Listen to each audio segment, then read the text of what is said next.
Welcome everyone to 2025 for good or ill. Uh, I'm Gwen Webster. With me, as always, is my trusty co-host Jared. I was just talking about how it's a new age, and I had a new setup for the intro video where it automatically plays when I hit live. That didn't exactly happen. We were up on screen for a second. I don't know if that translated to the actual broadcast, but I may have to think twice about doing that in the future. But we'll see. How it's a new year. How are you doing, Jared? I'm doing well. It was, obviously lovely to have some time with family over the holidays. Both my sisters were in town. One of my sisters got engaged, which was a delight. And then we, got to spend lots of time together. I did have to work. I was covering for a lot of other docs in the office who were out on vacation, so I stayed very busy. So it was nice to have some time on the weekends, but I was always also looking forward to getting back to these discussions because I think whatever awaits us on other fronts in 2025, I think that what awaits us on this channel is a lot of great discussions about movies and TV shows that we've been looking forward to discuss for a long time.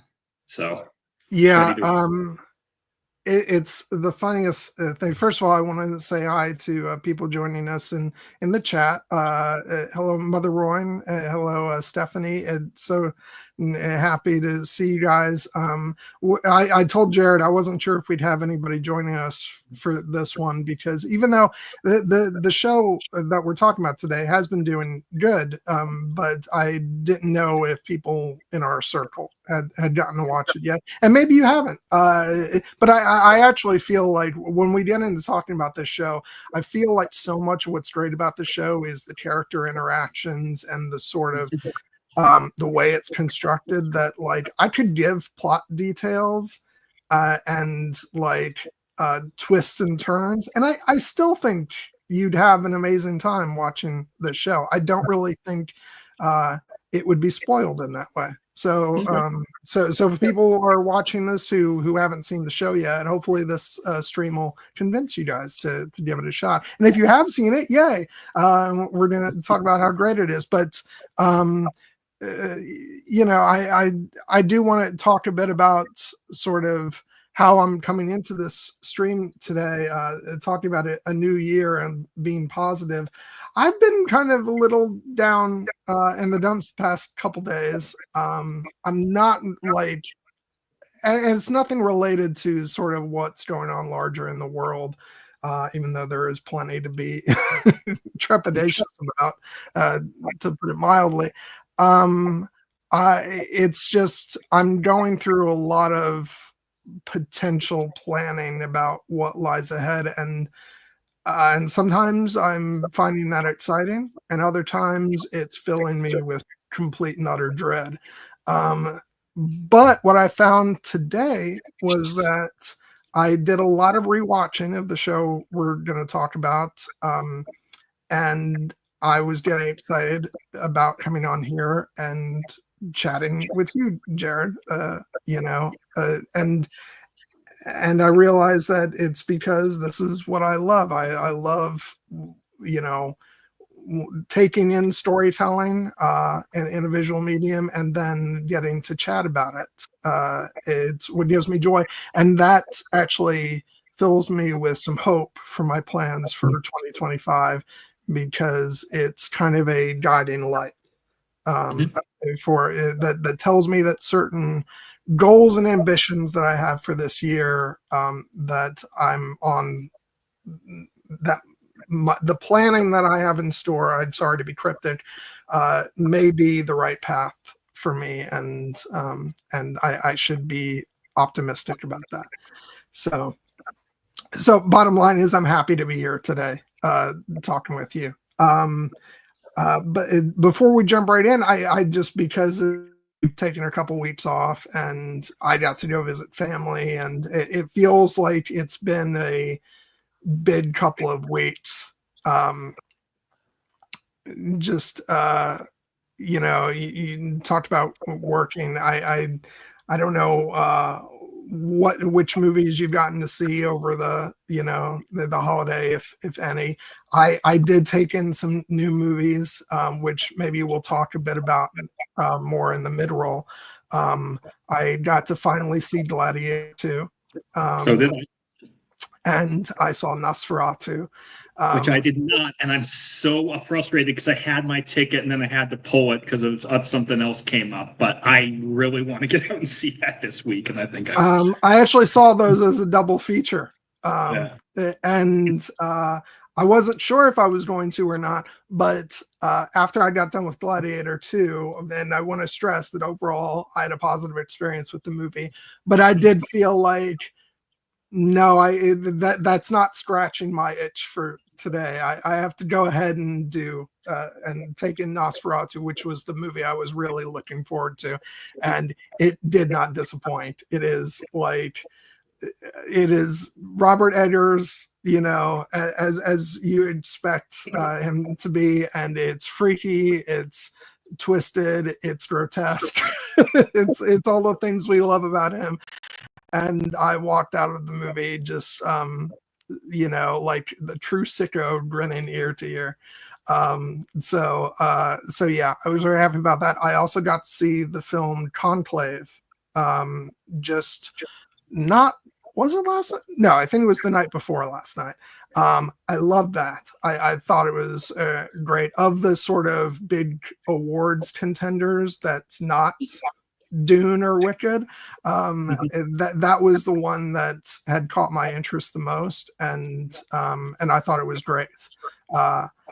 Surprisingly tackling some timely issues, which I was not expecting,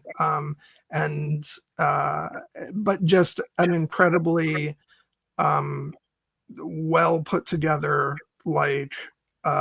thriller about the process of choosing a new pope, which those two things you wouldn't think would go together, but yeah, it was really good. Great actors, just amazing filmmaking. So I highly recommend that as well to anybody who might be on the fence about that. Excellent. I'm glad to hear that you were able to get out and see some of the movies that you wanted to see before the end of the year. I am looking forward to catching up on those when I can, because as I've alluded to, I've had a challenging time getting out to the theater, as evidenced by, again, having my ticket to Nosferatu in hand and then having to give it up. But I am going to try to be better on that going this year, now that my work schedule is a little bit less crazy, because I do love going to the movies. It's something that gives me joy as well. And this past year, I have it was an okay year to kind of take a step back from some of the movies in the theater, because again, life changes. And also I've been open about the fact that some of the movies that are in contention for Oscars this year are not really to my taste. But Conclave is one that I am looking forward to seeing. I've heard nothing but good things about it, and Ralph Fiennes is always awesome. So looking forward to that. Looking forward to Nosferatu. As you mentioned, I did see Gladiator 2, and I think I'm more positive on it than you are, in the sense that, I actually think it's a worthy sequel that does not come close to the original, but the original is one of my all-time favorite movies. I thought that this was, as Ridley Scott movies go, they can be hit or miss. This was a hit for me, but obviously not.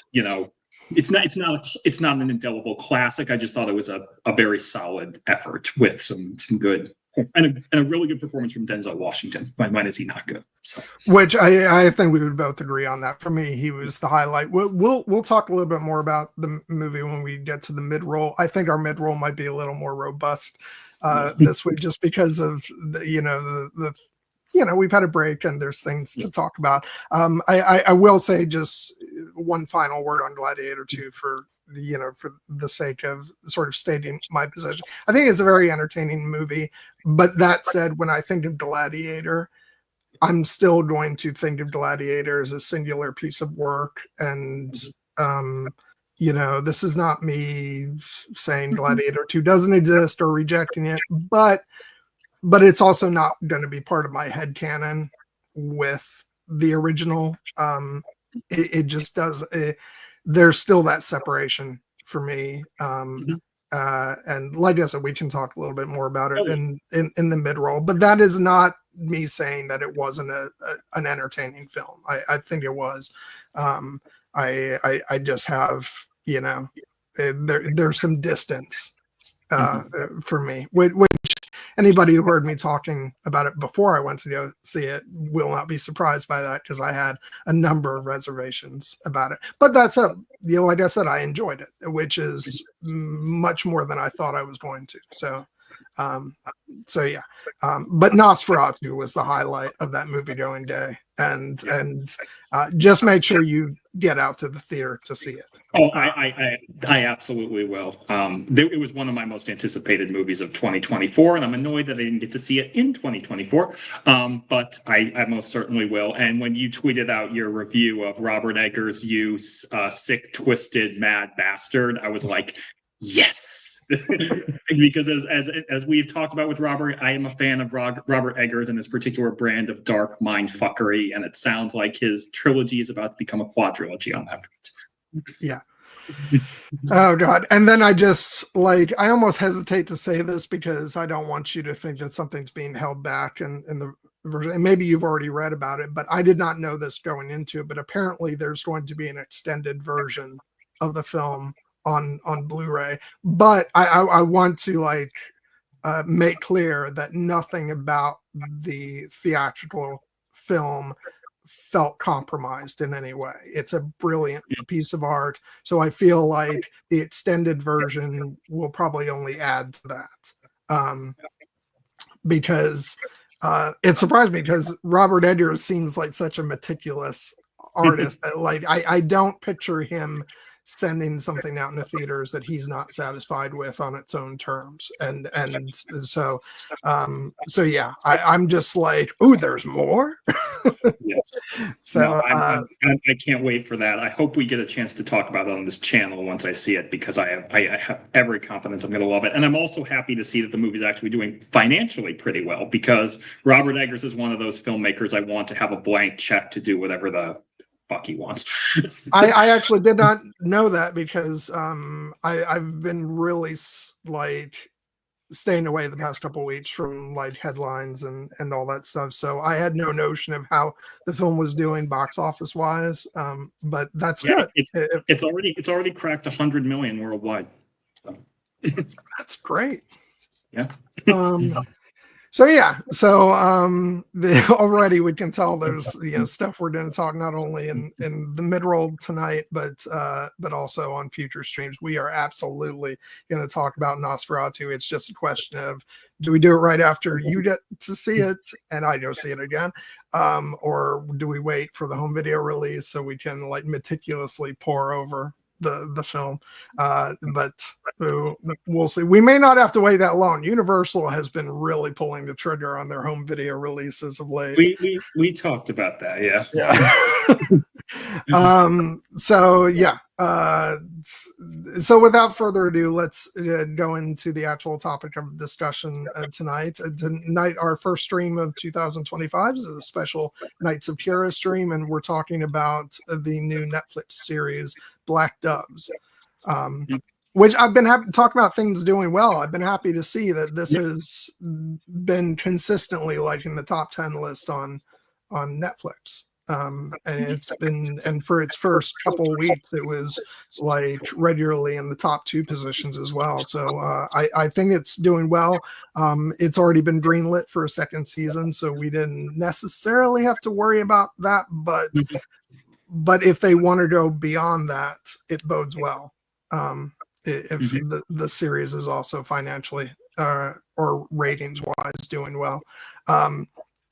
But yeah, we were going to talk about this series no matter what, but I've been so delighted that, for me at least, this is a fantastic series. I did not have time to complete my rewatch today,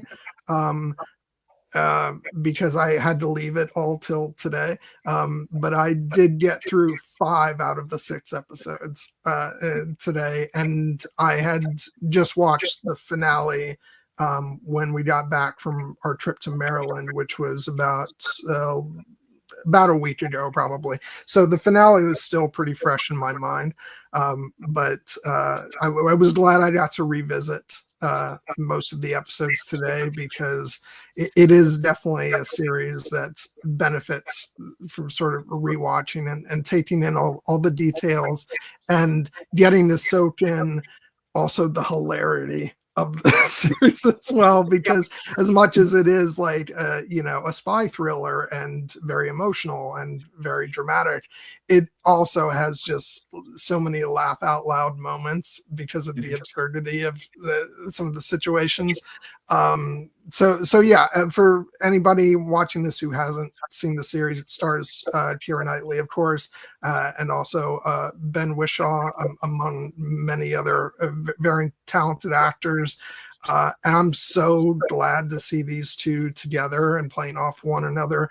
Obviously, everybody knows our undying love of Keira, but I've been a fan of Ben Whishaw as well for years. I think the first thing I saw him in was a BBC series called The Hour, which I watched through iTunes, because I didn't know of any channel that it was on, but I remember seeing it on iTunes, and it had him, and it had what's I'm trying to think of the other actor's name. He's oh God, wait, he's such a famous British. Regardless, that's not important because that's a completely different series we're talking about. But anyway, Dominic West. Yeah, Dominic West. There we go. Yeah, and I thought he was fantastic in that. And then I think I may have seen him in a couple other things. He popped up in the film Cloud Atlas, and I think he was one of the greatest things about that movie. I think that movie is not without its issues, but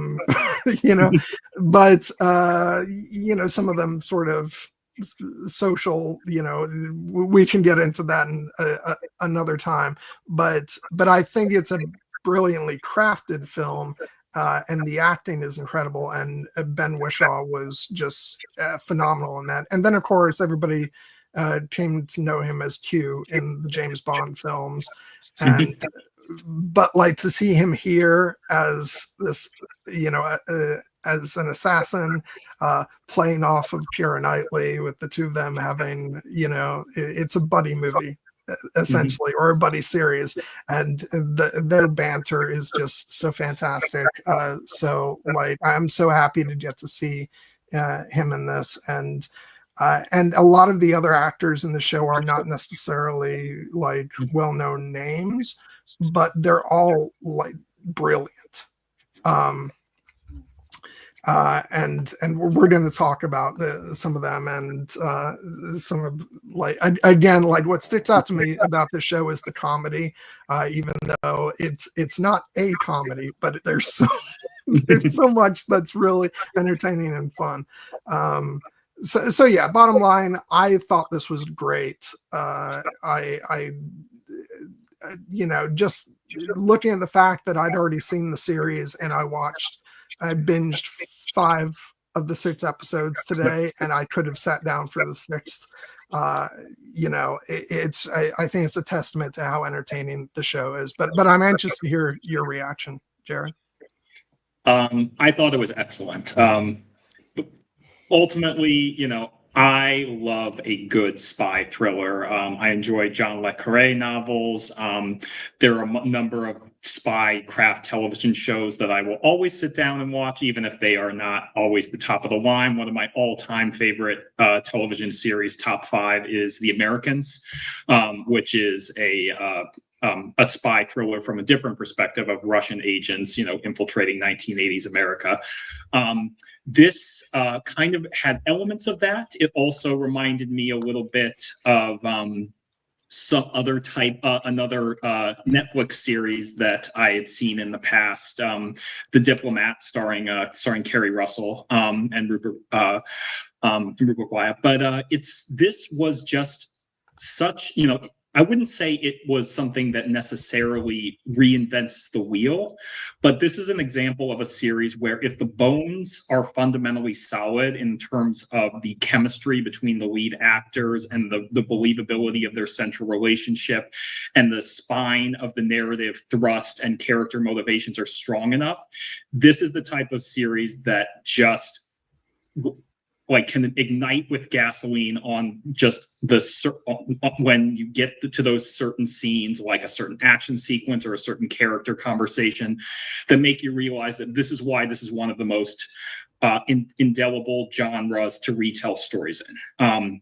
And it's all the more exciting to me because this is something that has not really been as typical of Keira Knightley's filmography. You know, we love her dearly, as you all well know, but it is true that one of the things that she has kind of cultivated a reputation for, perhaps reductively, but you know, very fairly given the excellence of her work in the genre, is as the period piece queen.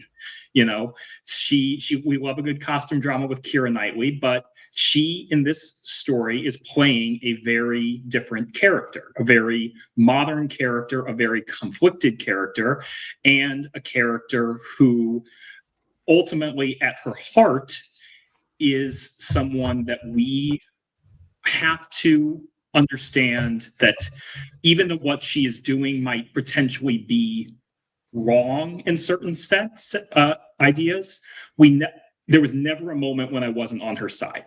You know, it was, for example, you know, and to be fair, I'm predisposed to love Keira Knightley, so that was always going to be the case. But, you know, she is playing a spy for a secret, nefarious organization that is feeding secrets from the heart of government to the highest bidder. And she is also involved in an affair, you know, an affair of the heart. But, you know, she is, you know, cheating on her husband, you know, and things like that. So she could be. Although I would say that's probably the least of her, you know, so-called sins against her husband.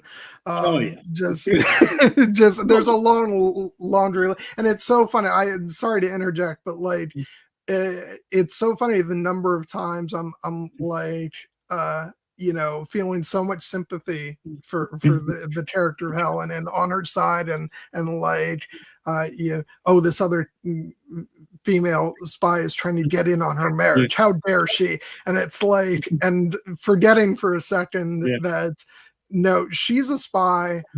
She, you know, got into a relationship with her husband for the purpose of selling state secrets, and has built up this life that's all built on lies. And she was also having an affair, you know, and you know, it's just all this stuff, and you're like, oh, but sweet Keira, she can't do anything wrong.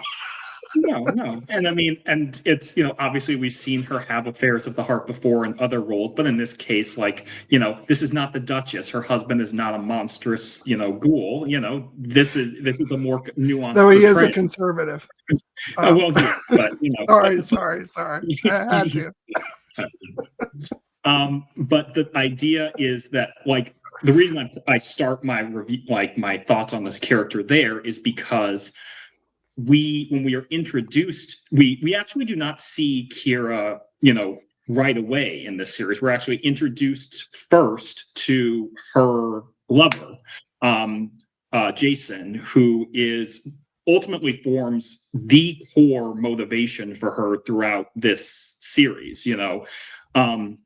And you know, he's dead before we even lay eyes on Keira in this series, and it's kind of his memory that carries forward. But what's so impressive to me about that is I bought hook, line, and sinker the love between these two characters felt for each other. And obviously there are complications that are introduced with that love, and we'll get into those. But it felt to like, the reason I think that this was so effective is that even though Keira is playing a character, Helen Webb here, not her real name, obviously, who is dealing in duplicity and deception and leading multiple different lives and engaging in acts of subterfuge and violence, I always believe the emotional authenticity at the heart of her stated motivation, which is she wants to find the person who took the man she loved from her. And and that never felt like a game or something that was going to be pulled out from under us. And so that allowed me to realize that, no, this is a character who has a true north and is worth following into this story, irrespective of whether or not she's played by one of the greatest actresses ever. And and that certainly helps. And I also felt one of the big surprises for me, as you have already mentioned, is the fact that even though this was rightly marketed in many respects as the Keira Knightley spy show, it really is a two-hander. Ben Whishaw is not a supporting character in this story. He's a co-lead. And his character of Sam Young is a unique and fascinating and oftentimes brilliantly constructed character. I'll just go out and say it. Like, I think Ben Whishaw is a great actor. This is my favorite performance he's ever given. And I say that with all due respect to perhaps his most beloved role, which you didn't mention, which is at the voice of Paddington Bear. But which I actually did not know until recently that he was the voice of Paddington. I've never actually seen the films, but it was actually an interview for this show where they were talking about something, and the fact that, again, I'm not familiar with the movies, but the fact that he doesn't like either something to eat or drink that Paddington apparently, and it was a joint interview with him and Keira was like, you really should not be Paddington. and so that's how I found out. And then at some point I saw the trailer for the new Paddington movie, and I was like, oh my god, that is his voice. So there you go, he's a chameleon. No, he is a fascinating, his filmography is quite interesting because, as you noted, he has played a lot of much more like, perhaps less action oriented characters in the past. He also is as you said, his role as Q is much more kind of like the dry British wit. I know he also has a role in a number of different, kind of low budget British period, British like romantic dramas, queer romantic dramas, actually, I should note, because one aspect that I'm sure we'll talk about is Ben Whishaw is an openly gay actor, and he is playing an openly gay character in this series. And it's rare that we get to see this in a spy thriller like this in such a frank way. And I will say, like, I really do, we can give Netflix a lot of crap for some of their decisions, and rightfully so. But one thing that I've continually been impressed by Netflix is that they do provide a place for a lot of queer voices. And there are other big companies that do not, and I suspect like that's going to become even more of an issue in the coming years. But Netflix has actually always been some place where we get a lot of that, and even in like something like what we just recently talked about, the animated series Arcane, which is a really great series, that also has amazing like queer storytelling, and I'm very happy to see that, and I thought that this, if anything, like, as much as you're right, we do feel the love between Helen and Jason, despite Jason not appearing in the show that much. But without a doubt, the central love story of this series is between Sam and also the character of Michael. And it's so emotional, and it's so like those two actors like acting off one another are just like, you talked about this being Ben Wishaw's your favorite performance of his, and I think that's because like there's so much emotion in this performance, and I think both of those actors really just like when they share the screen together, it's electrifying, and it was such a beautiful story, and we'll get into them a bit more in a little bit here, but like I just want nothing but the best for those two, and they go through a lot of really difficult decisions throughout this season, and so I think that's that's also something that sort of sets this series apart, maybe from past spy thrillers, and I just thought it was so beautifully done. Yeah, and as you said, we'll talk more about that relationship in detail because it is very beautifully rendered. But also, I will also know, as Ben Wishaw's character says, it says in the series there are many different types of partners, and while Helen and Sam both have their own kind of romantic partners, there is another central love story in this series, which is the love between Helen and Sam. A kind of very, deep friendship, one could call it, a sibling-like bond.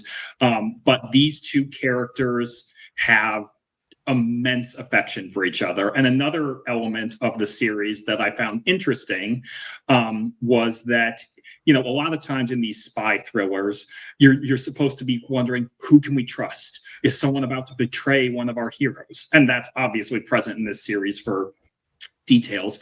But there was never a single second in my mind when I thought Helen and Sam are going to turn on each other. And it's because from the moment they established that, like the bond between the two characters, Sam coming back to Rome specifically for Helen, Helen's, gratitude towards Sam for everything he's doing for her. I was like, they cannot break the relationship between these two. It frankly might break the show. And so I was grateful that the series didn't even touch that idea. That's not to say there's not conflict. There's definitely conflict between their conflicting, goals and emotional, intricacies. But these two characters were never going to sell one another out because they just love each other too much. And I thought that made it a very strong core for the series. There's many interactions between the two, but I want to point out like two in particular that like, and one of them pertains to what you were just talking about. It's really when they're first reunited. It's not the first thing that they say to one another, but she says, I thought if I ever saw you again, it would be to retire me. And he says, I'd never take that job, darling. Mm-hmm. Unless there was a lot of money.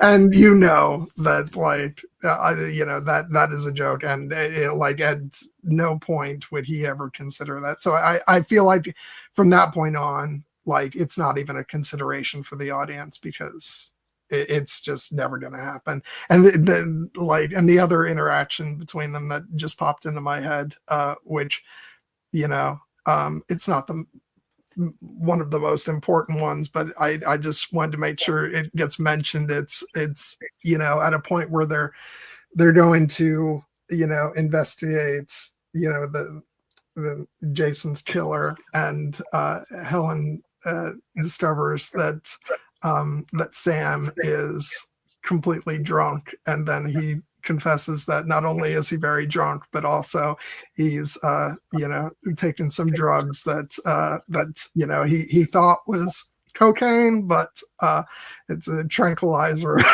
of some kind. And they're going into the apartment, and he's like, I'm fine, and she goes, you're fucked. And it's just like this, again, the comedy, this great interaction between the two of them. And I laughed out loud at that part. And it's their chemistry is just off the charts in this series.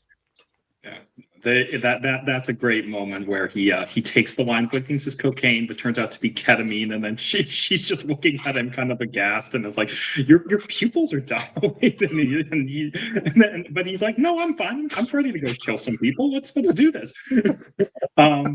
And then they end up, having to make a run for it off the balcony. So it's this is kind of a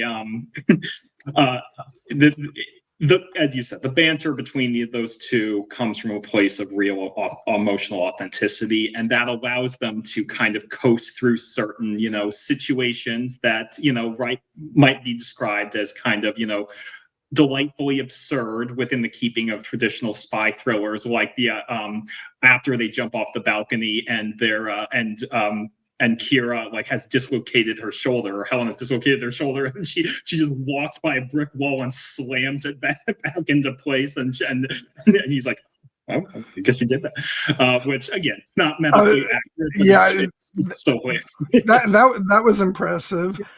Oh, you think so? You should see me. My regular hobby of pushing human beings out of my bleed. I won't repeat it. It's these two are just you just know that these are two people who love each other dearly and would walk through fire for one another, and it's just. Yeah, it's. I mean that's the thing.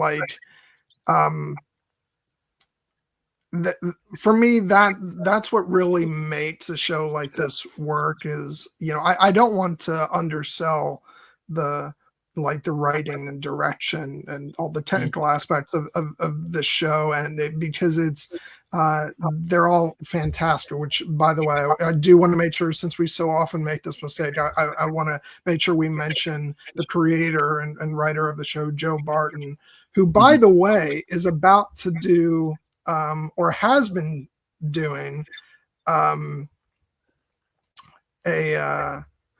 adaptation, a miniseries version of Amadeus.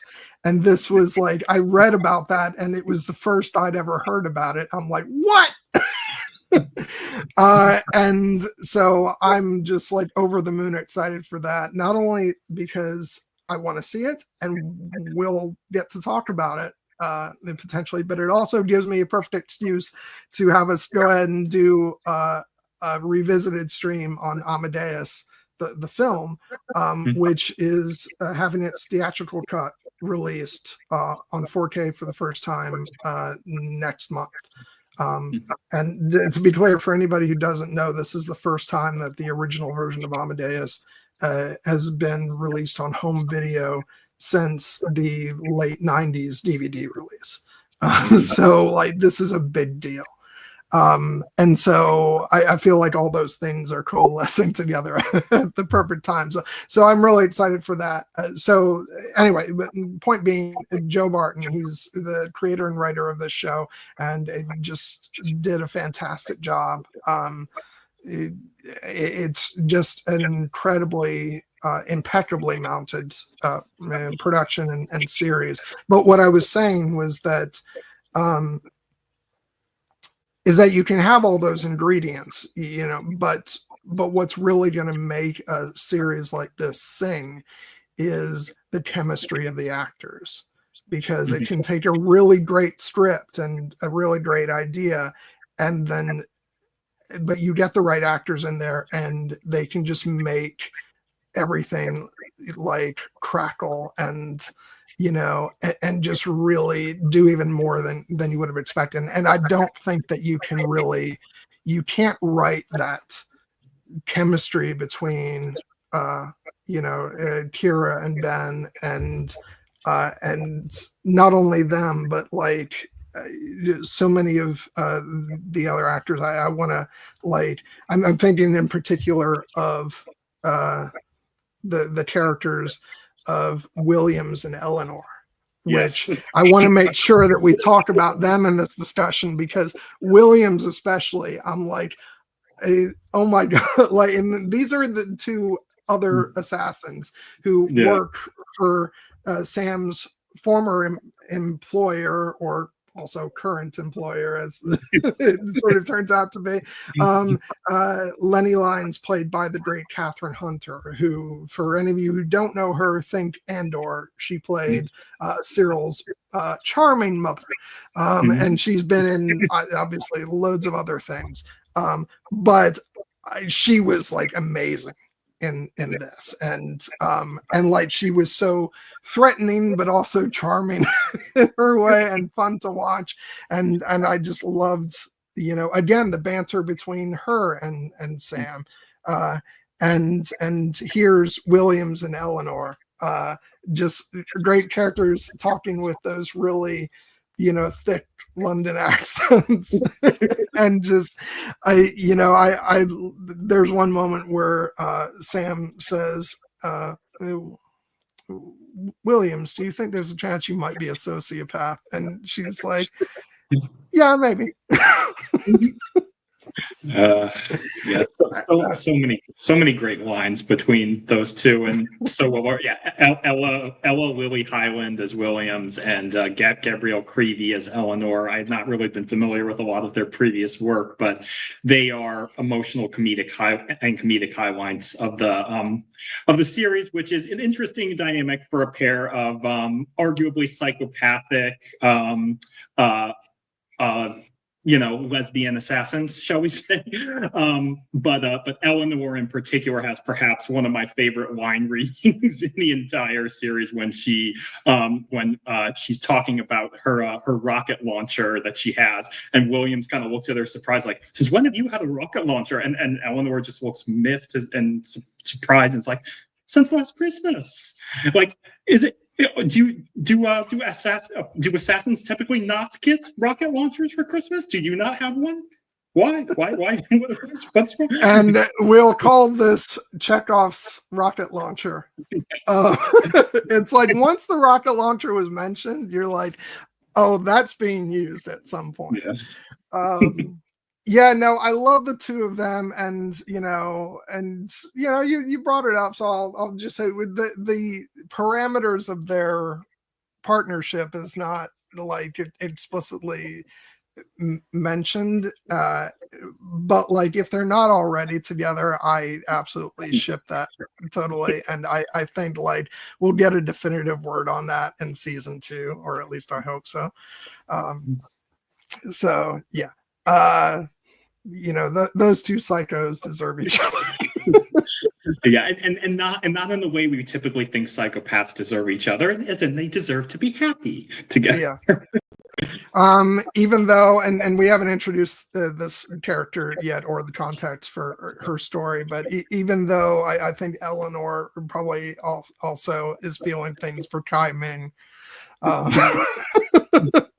So yeah.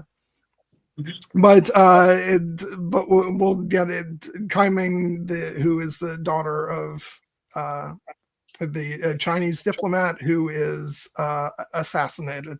That whole chestnut. The exciting incident for the entire story. Yeah.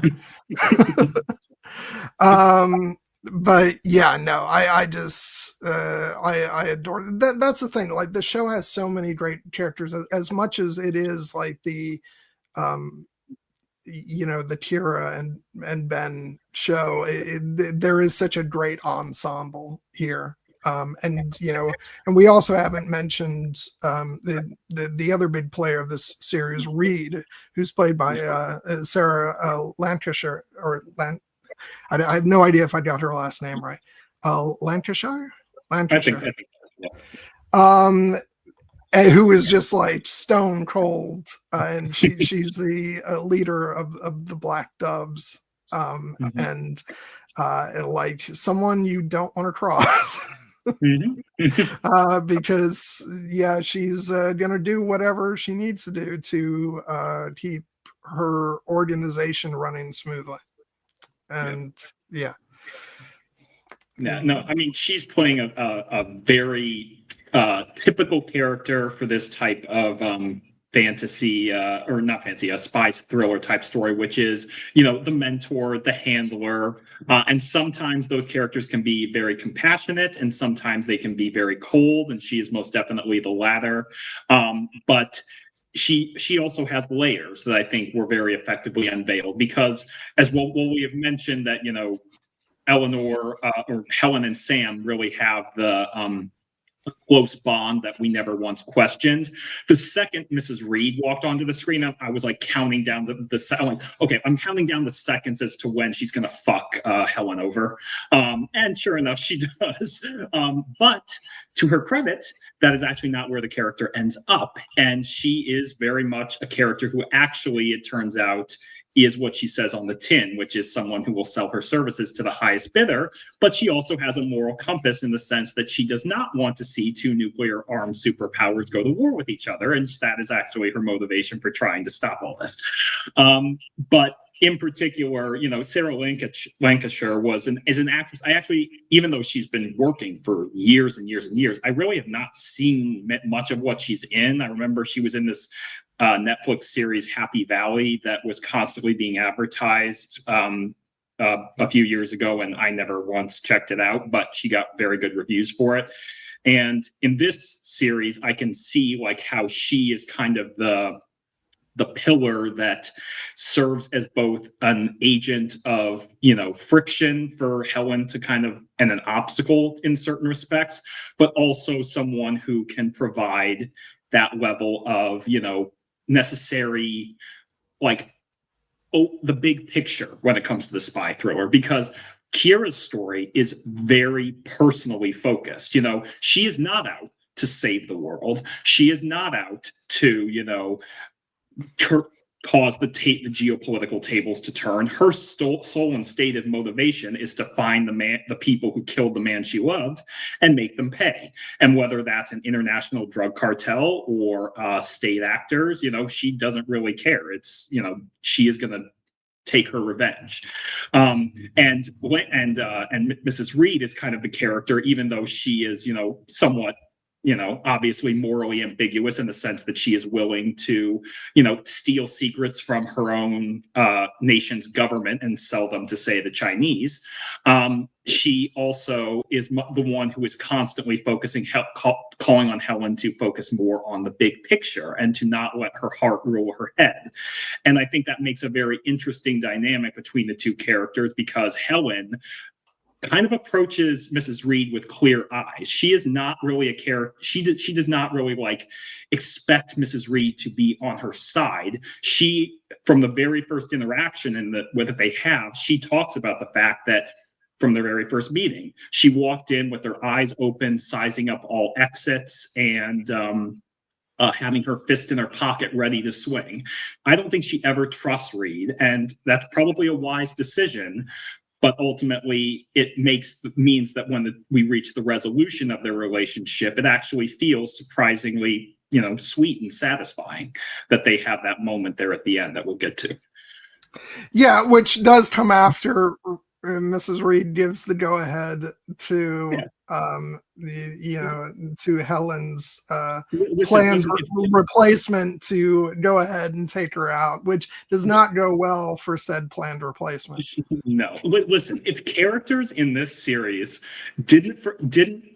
weren't willing to, you know, perhaps forgive or overlook other characters either trying to kill them or putting out hits on them, no one would ever talk to each other, other than maybe Sam and Helen, and her husband, you know, dear old Wallace, who we'll get to, who, you know, is another character who in other theories you're like, oh, that dude's going to be shady as fuck, and then there's a delightful moment at the end where the CIA plant was like, you really don't know anything about this, do you?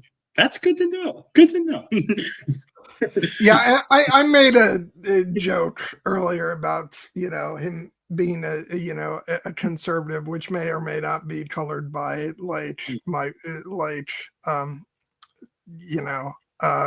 foreboding, sense of what lies ahead in the real world. But I will say this for the character in the series, regardless of his political affiliation, he is actually the character himself is an idealist, and he is genuine, and he's trying to do the right thing.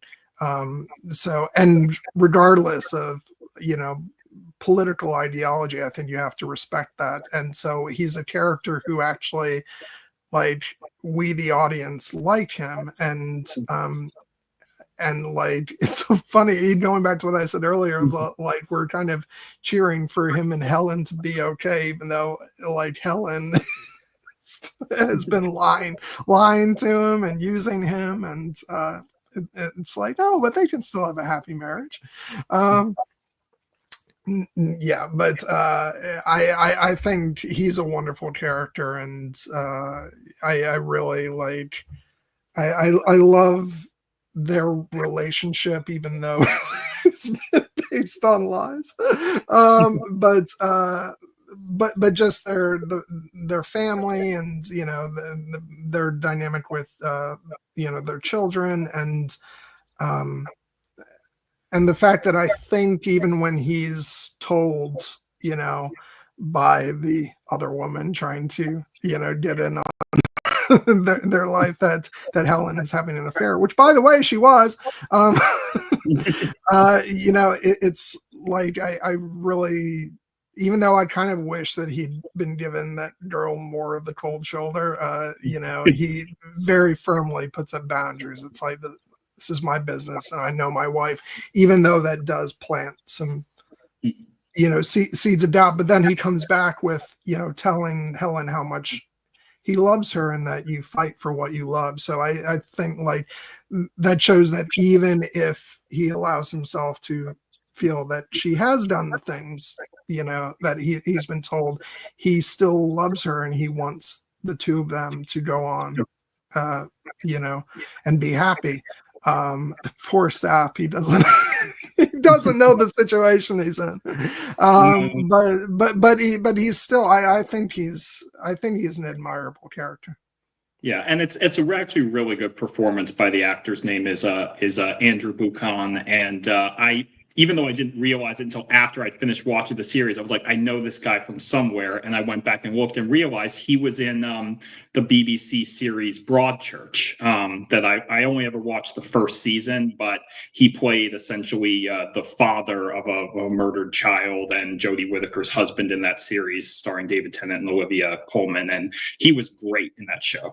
And I think that this is a performance that kind of needs somebody who you can believably think is both a competent, bureaucrat and a loving husband, and someone who might potentially have secrets of his own, but who ultimately is, like we said, for a number of characters, is who they say on the tin. He is a man who loves his wife and his country and is trying ultimately to do the right thing.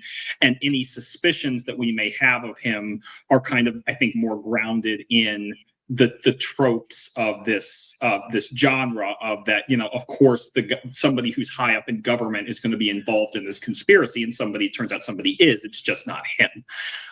And this makes, and obviously he is, with this series carrying forward into a second season, it seems like he's being set up to be the prime minister next, and we can talk about that when we talk about potential season 2. But I'm actually very glad that he's going to be sticking around, and that his relationship with Helen, even though ultimately it's made clear that Helen, was in love with Jason, and like that was a central driving force for her character, and her relationship with Wallace was built on a lie, essentially, that because she is a spy who was sent to infiltrate his inner circle. But in a weird, I don't doubt that there's actually affection from her towards him as well. It's just, it's a different kind. She doesn't hate him. She's not trying to, even though she's selling secrets, she's not trying to fuck him over. It's just that she got into this relationship as a young woman, as a job, and it was never meant to be that kind of romantic relationship. And then she found herself with a family and 2 kids who she loves dearly. And then she found something with Jason that was actually hers, for the first time. And her relationship with Wallace is not that, but that doesn't mean there's not a truth, emotional truth there. And I think that mentioned is key to that. Yeah, and we even see that at an earlier point when she was pregnant, she tried to go ahead and leave because, and one of her stated reasons was that, it was because of the children that she didn't want to hurt, Wallace further. Even though, yes, leaving him would hurt him, but the worst hurt would be, getting in that deep and having the betrayal be that much bigger. And she only doesn't leave because she makes a deal to save Sam and Michael. And, and she has to live with that decision. But it's why she's in the situation she finds herself in now. So I think you're right. I think she does have affection for Wallace. It's just, in that, like, it's one of those things. Yes, she has affection for him, but she's a spy. Using him to sell secrets. It's the very complicated world of espionage. But insofar as she is able to in her, in the line of work that she's in, yes, I think she has affection for him and would prefer not to hurt him. But that's not the situation she's in. And speaking of like how she got like involved in all this, the one aspect that I'm actually very interested to see if we get to peel back the layers more on in season 2 is we get sort of oblique references to her backstory with her family. Yeah. And what, the fact that her stepsister murdered her stepfather, or the sister's biological father, and it's kept very shadowy for the purposes of this season, just so we get an idea of why she has to then take a job with a shadowy organization as opposed to something more legitimate because of all those complications with her family's history. But we're not really given like a firm explanation on how she was involved with all that, and it feels like something that's been left open for a bigger story, and I'm really interested to see what happened there. Yeah, I was actually surprised that didn't come back in a bigger way throughout in the season. Obviously, there was a lot more other plot mechanics to tie up, and it can certainly be revisited in the season 2, because I do think that it's kind of heavily implied that Helen probably had something to do with her stepfather's death, and whether or not she was with her sister in on that, or if she did that and then her sister took the fall, or there's something else. The monologue that she has toward the end when she's talking to Alex Clark kind of makes it clear that like this is kind of Helen's origin story in a way. It's kind of in a similar sense to how we see Sam's origin story actually on screen in this series.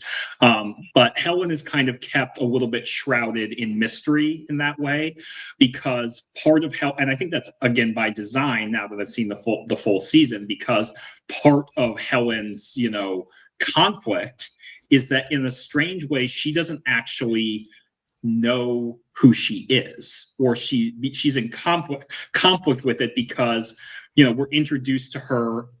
We see her first as Helen Webb, wife of Wallace Webb, the Secretary for Defense. Then we learn in the second episode that at one time she was going under the name Daisy Bradshaw, but we don't know if that was her real name or if that was another alias. And in some of her conversations that she has with Jason, she basically confesses to him that Helen Webb doesn't actually exist. She's a construct. She's a fiction. She's somebody that she's put on to play this role of, spy at the heart of government. And one of the things that I think she ends up falling in love with about Jason is that he kind of makes her realize that, the name is just the name, but you, the person, are real, and I love you, the person that you are. And that, I think, is something that ultimately is why she's so devoted to avenging his memory, because whether or not he ever knew his real name, or whether or not she ever knew his real name, because it's revealed that he may have been leading a secret life as well, that the connection that the two of them shared was real and was authentic. And ultimately, that is why she was willing to go so far for him, and he was willing to go so far for her. As Mrs. Reed says in that final confrontation that I'm sure we'll circle back to, that sounded a bit like love to me. Yeah. Which again is like, speaking of Reed, like that's the thing. It's like, even with all the duplicitous stuff she does throughout the season, she ends in a good place with Helen, where she's actually saying some comforting things to her, and you're like, she's okay. But yeah, no, it's God, it's just so good. Just like I was saying before, all the character interactions and the sort of peeling back the layers of all this stuff. It's just so enticing. Now, I want to go ahead and let's go ahead and do the mid-roll now, because even though we still have some time, you do have a hard out tonight, and even though we should be able to still finish in plenty of time, I do want to try and keep our eye on the clock tonight. So let's go ahead and take care of the mid-roll now. Just anyway, thank you for the people who have joined us tonight and are watching. I hope you've been enjoying this. And like I said before, if you haven't seen the series yet, please watch. As we've been talking about, it's so good. And yeah, as for what we have in store in 2025, we're it's in the immediate future, and next week we're doing our sort of delayed 10th anniversary stream of Interstellar, which I guess is I'm still going to call it the 10th anniversary discussion, because it hasn't been a full 11 years yet. So I think we're still okay. It's one of my favorite Christopher Nolan films. And it's so funny because we had this conversation before where I kind of felt like it was, when it came out, it was sort of underappreciated, and there were some mixed critical reactions, and it felt like overall it wasn't as warmly received as some of his other work. But as you rightly pointed out in a previous conversation, like, as far as like, on the internet and amongst like fans and stuff, it's really been a very popular film in his filmography for a long time. And I'm just, that gives me so much joy, because it's a film of his that I love. It's one of my favorites of his. And it's just, for me, it's like one of the great science fiction films, of the past however many years. So I'm glad that it's very popular, and I think we're going to have a ball having that discussion. Yeah, I can't wait to talk about it, because it is a beautiful movie, beautifully crafted, and kind of a unique gem in Christopher Nolan's filmography. And we will definitely spend a decent amount of time talking about the initial reaction to it and how it's been reevaluated since, because I think that is a critical part of its legacy. It's almost as if critical reactions released in response to a movie almost immediately are not the definitive, take on the film. And, sometimes you might have to ask yourself again in 10 years what you think, because guess what? Movies live on. They are not just a product of the moment when they are created. People can have reactions to something in the moment because of expectations that they have, and then people who either don't share that baggage find it later, or people who had that reaction initially or loved it from the jump can go back and revisit it, and opinions can change. So I think that it will be an interesting complement to a movie that I just think on its own, on its merits, is a stunning piece of art. And obviously, we've just heard what Christopher Nolan's next film is going to be. He's going to be making The Odyssey, and I'm just like, this. It also is just a testament to the fact that truly this is a movie that only he could have made. Because he is, for better or worse, he is one of the few artists in Hollywood who is getting essentially a blank check to make what is a truly original sci-fi epic. And he did it brilliantly with Interstellar, and hopefully will continue to do so. My only trepidation about The Odyssey is who's been announced for the cast and who I gather will be playing Odysseus. Wouldn't have been my choice, but he has his group of actors that he likes to work with. So I'm open to it because it's going to be a phenomenal experience no matter who's playing whom. I am actually, speaking of actors playing Odysseus, who I think are sort of more in line with who I would pick, I'm very anxious to get to see a movie that recently came out called The Return, which is about Odysseus when he arrives back in Ithaca after the long journey, which stars Ray Fiennes as Odysseus, who for me is like, he's a great fit for the role. I still wish, like, I know what you're gonna say. Yeah, you know what I'm gonna say about the actor who I wish was getting to play the Odyssey, right? Yeah. An actor who played Odysseus before in another epic, an actor. I wish to God it could have been Sean Bean.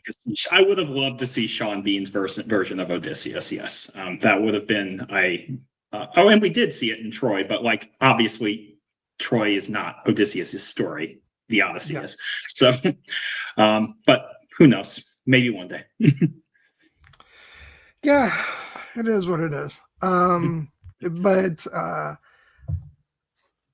I think ever since Troy, I've pictured, Sean Bean when I think about the Odyssey. And I'm actually still, I don't know how many people will know of it nowadays, but I'm still a big fan of the 90s TV miniseries version of the Odyssey, starring Armand Assante, which will always crack me up because at the time that came out, I did not know of him as an actor. I just like he was, and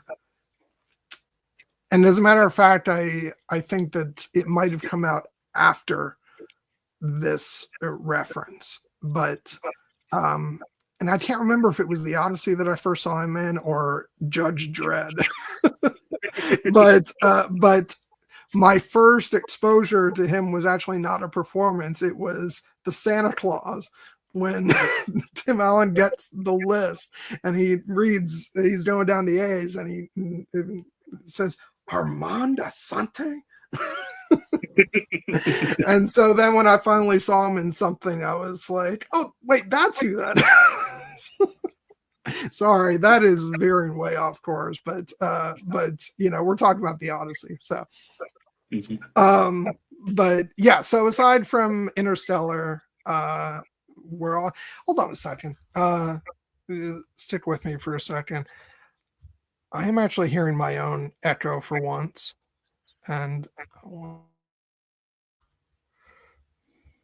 okay, you there? Yeah, I'm here. All right, let's see. No, it's still there. What I did didn't work.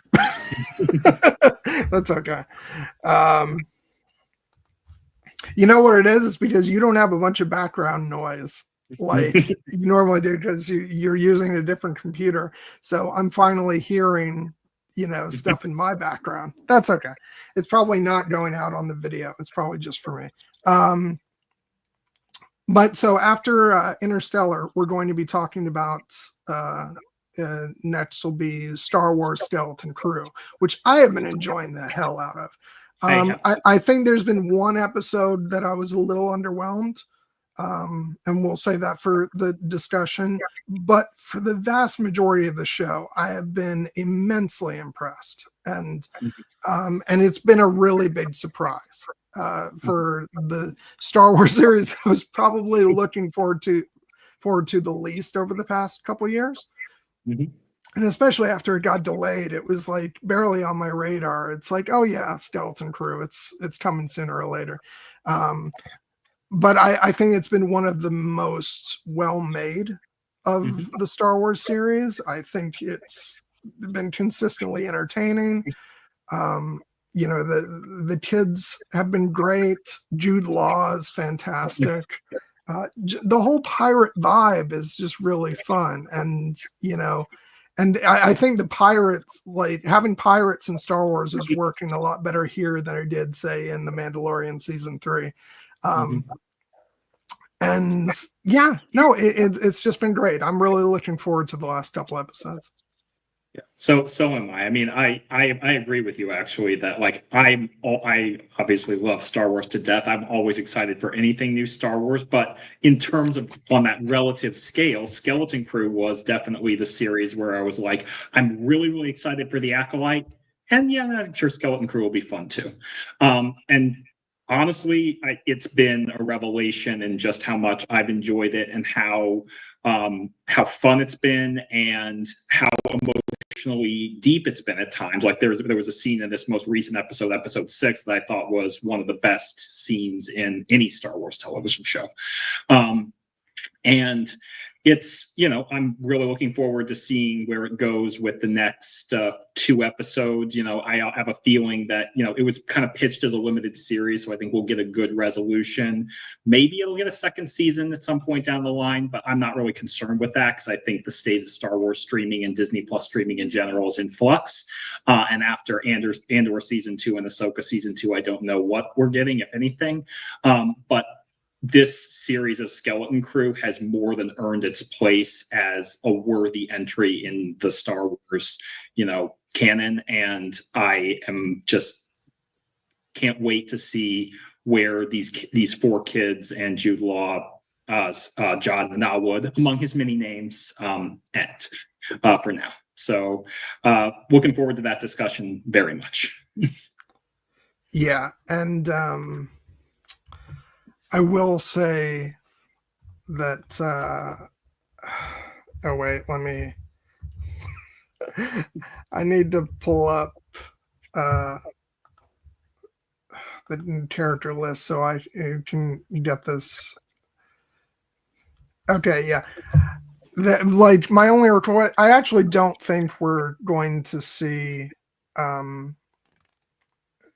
Hondo in the series. I don't think, as much sense as it made for him to make an appearance in a show about pirates and Star Wars, it just doesn't feel like there's at this point that there's a place for him to come in. I don't think that was actually on their sort of radar of things they wanted to do with the show for whatever reason.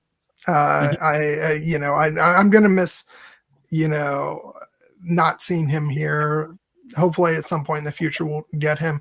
But as far as like characters that I want to see who are like in these last couple episodes, I really want, and I think she's going to come back. I want to see Kim make a reappearance because I absolutely loved her in, what was it, like episode 2 or 3.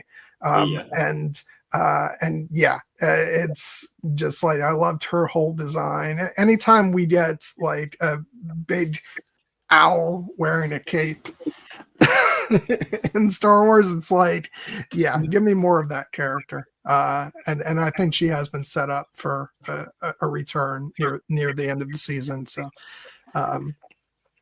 but yeah, no, it's I've been loving it, and so we are going to talk about it in a couple of weeks, which is going to be fun. And then as far as what lies ahead in 2025, it's going to be a big anniversary year for us. There's a lot of great movies that are having their like 10th, 15th, 20th anniversaries this year, and we're going to have a ball talking about them. I think the one that we will have our eye on at the end of the year as part of a larger discussion was, yes, we'll be talking about Pride and Prejudice. again, one of our first streams that we ever did, but we will be revisiting the film and come November when it celebrates its 20th anniversary. Yeah, and God willing, we'll have a theatrical 20th anniversary screening to go to. Oh my God! Like, and I mean it. Like, if that happens, you and I have to get together so that we can do that. God willing, maybe I'll be living in California by then, and it'll be a lot easier to coordinate. But yeah, which I sort of just gave away the thing that I was, hinting around at the beginning of the stream.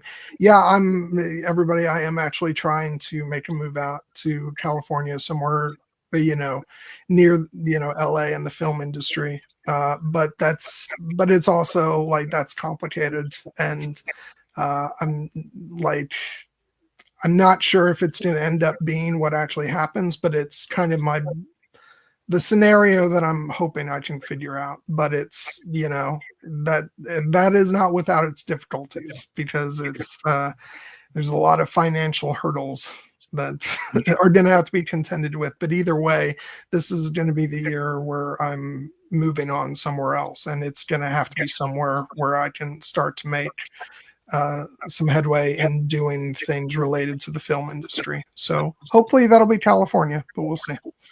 Yeah, and I hope so. I hope so too. As someone who's already made the westward California move myself, sitting here in Monterey, California, I'd love to have you out on the West Coast, Gwen. But wherever it is that gets you closer to your dream of working in the film industry, you have my unequivocal support on that.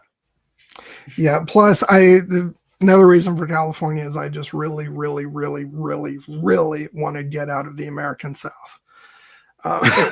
So yeah, but yeah, and before we jump back into our discussion, I do want to sort of, circle back around to a couple things that we, talked about earlier. I mentioned that I got to go see Gladiator 2. I thought, like, Denzel Washington was fantastic. I really enjoyed his performance. I still do feel like my big picture takeaway after seeing the movie is that I know you sort of hate this argument, but it does sort of feel to me like this was an unnecessary movie, because for me, and I won't go into spoiler specific details, but it does feel like the movie kind of takes a couple steps back from the resolution of the first film, and then sort of ends up in the same place of, achieving the victory that was supposedly achieved, at the end of the original film. And so that's a big part of my continuing reservations about the movie, even after seeing it. And I'm not crazy about some of the character choices. I think that Senator Gracchus was done dirty in the movie. And I didn't necessarily love everything that was done with Lucilla either, even though Connie Nielsen is always fantastic. But yeah, it's an entertaining movie. I liked some of the touches that were specific to it. I thought that the way the opening was done was really creative. I love that, but yeah, it's like, on its own terms, I think it's a fun, entertaining historical epic, but it just doesn't feel like it's a piece of the original Gladiator to me. And so as I move forward, I think I'm still going to, like I said earlier, when I think Gladiator, I'm going to think the original film.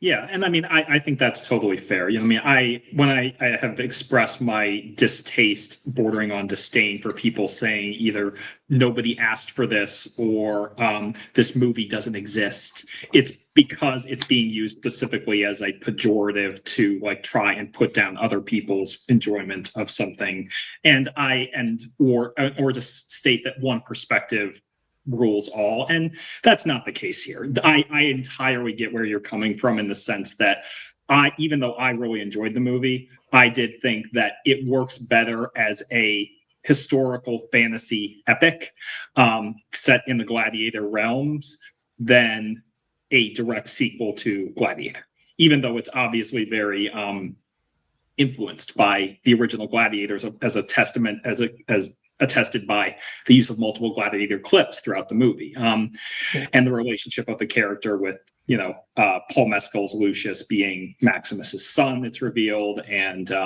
obviously many other direct ties to as well. But in particular, and I'm struggling to think of one right now, but like I see it more in the vein of there are like sequels that are separated by many years, where you can view them as two parts if you want, or you can just look at the original, and I think that that's fine, because as I said, the original is one of my all-time favorite movies, like borderline top 10, and this is not that.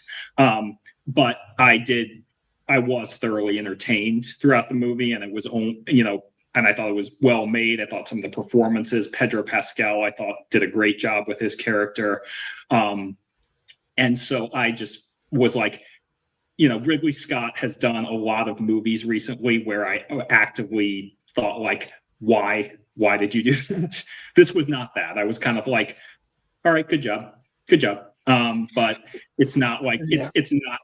I was more like when he was starting now to talk about Gladiator 3. Then I was like, okay, come on. But this I thought was a worthy movie for him to try and make, even if it didn't entirely land successfully. But overall, I think that your perspective on this is entirely valid, Gwen. That it is easier in this case to distance the two movies because of the time gap, and because the original does feel so self-contained, that I'm okay with saying that, like, yeah, these movies kind of can live apart in your mind if you need them to. Yeah. I mean, and I think the ultimate test here is that I don't feel a desire to buy it when it comes out either. But you did buy the soundtrack. I did buy the soundtrack, which I will say, like, I did before I saw the movie. But here's the thing: like, I was doing shopping with Christmas money. I was in the Barnes and Noble, and it was a film score out in the wild. On CD, out in the wild, and it was a follow-up to one of my most beloved soundtracks, of all time. So I was like, no, I was like, oh, I have to get this, like, even though I don't think the score really holds a candle to Hans Zimmer's original, it still felt like I have to show my support to soundtracks, in this moment. And so I'm fine with the fact that I did. I got another soundtrack with Christmas money that I'm much more happy about, which is the season 7 Outlander soundtrack. Which, by the way, like, we are going to have to do those Outlander discussions, because, like, I watched the penultimate episode of the season last night, or again, was it I'm driving myself crazy. I don't know if it was last night or the night before. It was the same night that I watched Conclave, and I was just like, the fact that the show has been running now for 10 going on 11 years feels so monumental for me, and the fact that it's not like it's the first show to run for that long, but it's probably the first show that I've watched for that long, like, as it was on the air. And the fact that my mom and I watched it together, which makes it all the more special to me. It just feels like I've grown with these characters in a way that I've never felt with any other series. So I feel like we are going to, at some point, have to do the discussion for that series, just because it's been so monumentally important in my life. And so So yeah. I'm entirely happy to do that discussion with you, provided we do it season by season, because this is one of the differences just in what we've watched. I have not seen Outlander. I think I may have seen an episode or two way back when, because my parents used to watch the show, but I never did. And asking me to catch up on 7 and eventually 8 seasons of the show is a tall ask all in one go, but you break it up into seasons and I think we can manage. Oh, and we can do even better, because for both seasons 1 and 7, the each of those seasons was broken up in half, and because for me they felt like separate seasons onto themselves, I'm going to suggest that we go ahead and divide those up as well. So it'll actually result in more streams, but that also means that for those 2 seasons you won't have to ingest 16 episodes for one stream. Those ones will be 8 episodes apiece. So Okay. yeah, so yeah, we'll make that work, and I think that'll be definitely a very like sort of extended event that we do, and we'll see who we can get to come on with us. I know that Cecilia hasn't been streaming on her channel for quite some time, but maybe we can entice her to come on and guest here, because she was kind enough to have me on to do an overall discussion of the series. I feel like it only feels like it was a year ago, but it was probably 2 years ago at this point. Oh my God, time is a concept. So okay, yeah. So I just wanted to talk about those things, just because they've been ruminating in my head for the past couple weeks. So yeah, now we can jump back into talking about Black Doves. Really want to go ahead and let's take some time to talk about Sam and Michael now, because their story is such an enormous part of this series and this season. It's interesting because for mostly like the first couple episodes, we hear about Michael when Sam arrives back in London, because he's been called in to help try to keep Helen safe as she goes on a warpath for vengeance. And so when Sam actually runs into some of his and Michael's friends from the past, we get these mentions of Michael, and he's like, "Oh, don't tell him I'm back." And slowly we get their story and how they met, and the very explosive events that led to Sam leaving and the severing of their relationship, and it's just, and so to watch that is so heartbreaking. And then as they come back together, it's so both heartwarming, darkly funny because of the circumstances that they find themselves in, but also like tragic as things get really close to working out again, but then not quite. But we still have a season 2 as well. So I absolutely adored the story, and and watching these 2 actors play off against each other. So speaking of which, I want to go ahead and make sure that we mention Omari Douglas, who plays Michael. Like we went on and on about how great Ben Whishaw is, but Omari is just so, talking about like, there's so much emotion there, obviously, especially in a very climactic scene about halfway through the season, where we see what happened between the 2 of them. But also I feel like there's so much going on behind the eyes with his performance, so much emotion between him and Sam. And it's just, it's such a gut-wrenching storyline, and you just want these to find a corner of happiness together, but unfortunately fate has other things in mind. No, it's fitting that you mention the character of Michael's eyes, because that is, a centerpiece of one of the key scenes where Sam, Ben Wishaw's character, talks about like what made him drew him to Michael, because you're right. The actor Omari Douglas has very warm, expressive eyes. He's able to convey a lot with small, gestures and looks. And it results in all of their scenes being very intimate, and and there's a high level of emotional understanding conveyed between the two characters, even when they're going through fraught, conflict.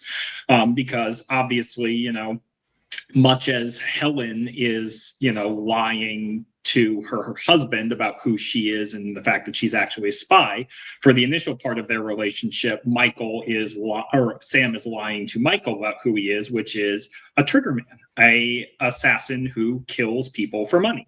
And when Michael is an artist, and he's interested in having a family, and things like that. And so the difference is, of course, Sam's secret comes out in rather explosive and bloody and terrible fashion because of choices that he makes that we get to see. And the tragedy, of course, is that the choice that blows this all up for Sam and Michael in the first go around is it was a choice that Sam made that was ideally supposed to be an act of mercy, sparing the life of this child, Hector, after he guns down his three brothers. That should be something that we're meant to see as like a good thing. And in many respects it is, because Sam has a code and he's not going to break that code, even though he is a trained and hired assassin. But it blows back in horrible fashion because Hector and his family end up sending assassins after Sam and Michael, and their home becomes a bloody battlefield.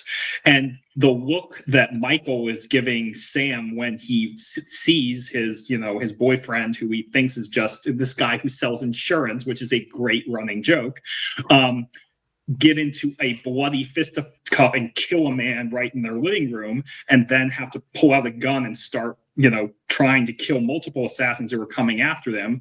And Michael has never been trained for this in his entire life, and he's acting the way a lot of us probably would act actually in that series. He's terrified. He's clinging to Sam. He's desperate to get out. He's like in shock, basically. And that scene where, in particular, Sam is trying to guide Michael down the staircase while Michael is like holding on to him, and Sam is trying to like talk him through it and talk him, through it. And you get the sense of just how much the two of them care for each other, but you also know like there's a sense of dread, because not only what is awaiting them when they get to the bottom, but also you have the sense that once Michael, snaps out of his shock, there's going to be a reckoning for this.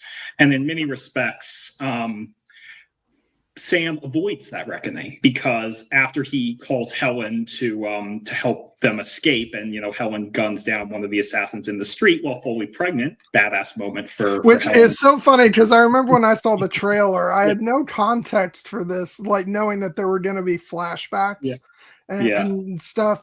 And I remember seeing this part in the trailer, and I'm like, that's weird. Why does she look pregnant in that shot? Because she was. It's a great comedic moment too, when Sam and Michael are under fire, and Sam calls up Helen for help, and he's like, "How pregnant are you?" Yeah. She gets in the car anyway, and drives off and goes to help him. But then Sam, both to protect Michael, but I also think to avoid the reckoning that comes with having and not admitted that he had lied about who he was, and then brought that violence home to the home he shared with Michael. Sam goes on the run. He leaves the country for 7 years. And obviously that leaves a tremendous wound for Michael. And the moments when they're reunited, are very emotionally potent because Michael does know that Sam is back because Artie couldn't, keep his mouth shut. But I one of the moments I thought was actually kind of poignant in that exchange is when Artie relays the fact that Michael was silent for a long time and then he just asked, "Is he okay?" And that kind of makes it clear that like there is still love between these two characters, and you can feel it right, present, palpable, from both the early exchanges where they're falling in love and when they're when they come back together. But the fact that Michael has new priorities because he has a daughter, and he when he's like telling Sam, like, you cannot bring this life that you are living here to my home where my daughter lives, and circumstances keep arising that draw them back together, you would be well justified in thinking that Michael would eventually tell Sam that it's over, you need to go, we can't see each other anymore. And it's a testament to the fact that their bond is so strong that eventually it seems like he is willing to let him back in, and that's why it's much more emotionally mature that ultimately Sam, even though he's still head over heels for Michael, is the one who recognizes after Hector comes back in and offers him the job. Sam is the one who recognizes, what, we will always have this, but right now, this is my life and I won't bring this on you. So, and it's a very bittersweet, heartbreaking moment, but with season 2 around the bend, perhaps a happier ending awaits, because also it's notable that, Michael does not die. He does not become collateral damage in this instance, which is another way where which, is something, and I hope to God that he doesn't, because, it's one of these things where, I mentioned that, that Ben Whishaw was also in the film Cloud Atlas, and he has a very beautiful story in that, which also depicts him in a gay relationship, and unfortunately that ends very tragically, with I won't spoil for those who haven't seen the film, but yeah, it's a tragedy that ends with a death. And unfortunately, like, I don't think it's necessarily like problematic onto itself for the story of that film, but as a trend, it's no secret that is kind of, the whole bury your gays, trope of where those stories, all very often, are seen to end in tragedy, which, is,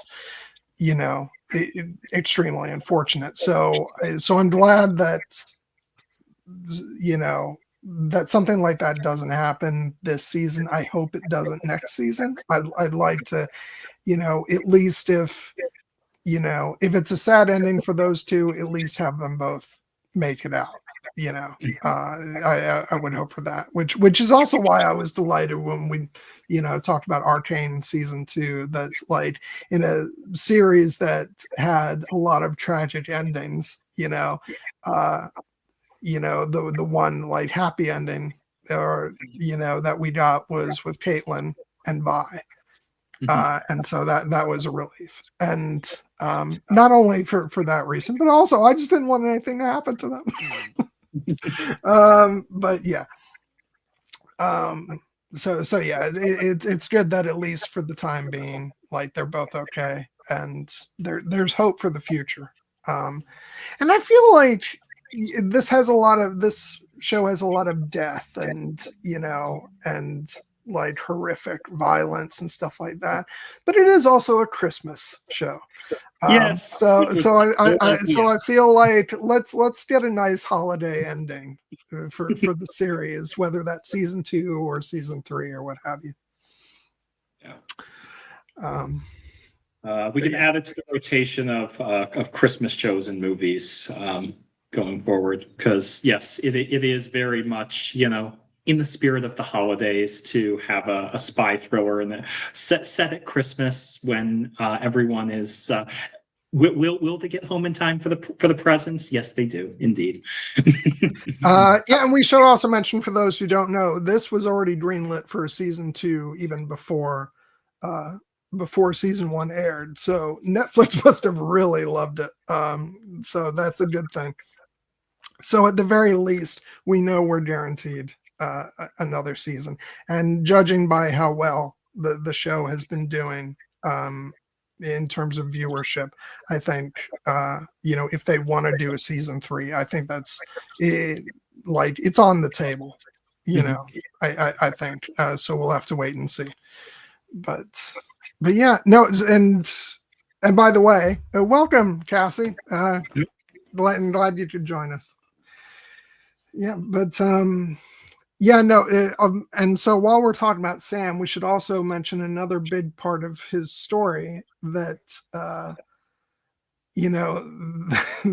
we kind of just skipped over. There's the part where to start this, life as an assassin, he is assigned to murder his own father.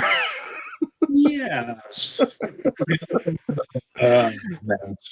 I didn't see that coming until right at the moment. Like, I obviously, when he gets the assignment from Hunter to take out the man who has crossed one too many lines, and we've been getting the flashbacks to his, relationship with his father, who was a trigger man himself, a man with a code, but clearly one who was haunted by what he had to do. I was like, I could sense that something was building, but it wasn't until they cut back to him to Sam entering the bar with the helmet and approaching the man at the table. I was like, oh shit. And which maybe I shouldn't have said anything for those who haven't seen the series yet, but we're an hour and 40 minutes into the discussion. We're gonna get into some spoiler territory. But yeah, no, it's really screwed up. But of course, and the really interesting thing is, like, we're left to imagine what exactly his father did, but we're getting that he crossed some line according to Lenny. Yeah. Who, apparently it's perfectly in line with her code to send Sam out to kill a kid. Yeah. So when she talks about, this person who ends up being Sam's father breaking a code, what is her code? That's kind of up for debate. So we don't really know if, like, Sam's father actually did do something that crossed the line, or if it just crossed the line for Lenny. Yeah. If he ran afoul of her. And so I think it's interesting that we don't quite know what it is that his father did, but it still results in Sam, taking him out to begin his life as an assassin. And it's just really screwed up. Oh, it's absolutely screwed up. But I also think, even though it's, a horrifying moment, it's very thematically powerful because obviously, many respects, Sam went into this life because of his father and who his father was. And while we get a sense from their relationship that his father was distant, and, we also see him teaching young Sam lessons. And while we get the sense that obviously Sam has very conflicted feelings about his father, I don't think we get the sense that Sam hates his father. It doesn't seem like it seems like it's just that, like, the nature of the life that Sam's father led as a trigger man naturally led him to being kind of emotionally distant. And when Sam finds his way into that life himself, and then he gets the assignment, he goes to carry it out, not knowing who the target is. And then he sees that it is his father, and his father turns around and looks Sam in the eye. I find it one of the more powerful moments in the series, that Sam chooses to lower the visor and the two of them look at each other for a long moment. And we don't get clarification onto what exactly, in particular, Sam's father is thinking. Does he recognize his son? Or does he recognize that this is the fate that was always coming for him? I think because there's power either way, in the sense that obviously Sam knows that it's his father, and there's great conflict on that end, because Sam has a choice in that moment, a key choice. He can either walk away from this moment, as one obviously would when you faced with the fact of shooting down his father, but then he doesn't get to be this trigger man. He has to go on the run, perhaps, and live a very different life. And whereas Sam's father doesn't seem shocked or surprised that this fate is awaiting him. He seems to recognize that this was coming and was almost waiting for it. So it could just be this is the life that we have chosen, and this is the fate that could await all of us who are in this game. Or it could be that he recognizes that this is his son, and there's an added layer of him recognizing, now my son has followed me into this path, and this is where my choices have led me and his choices have led him. And I can either condemn him for that, or I can, embrace that fate. And in many respects, my personal interpretation is that Sam's father does recognize him at the end, and in a strange way, almost gives his son his blessing to do this. But obviously, that's very much open to interpretation, and I think that any way you spin it, the scene is haunting. Yeah. Yeah, and then of course the lessons that that his father passed on to him about whatever Lenny means by breaking the code. Sam's father's version of breaking the code is like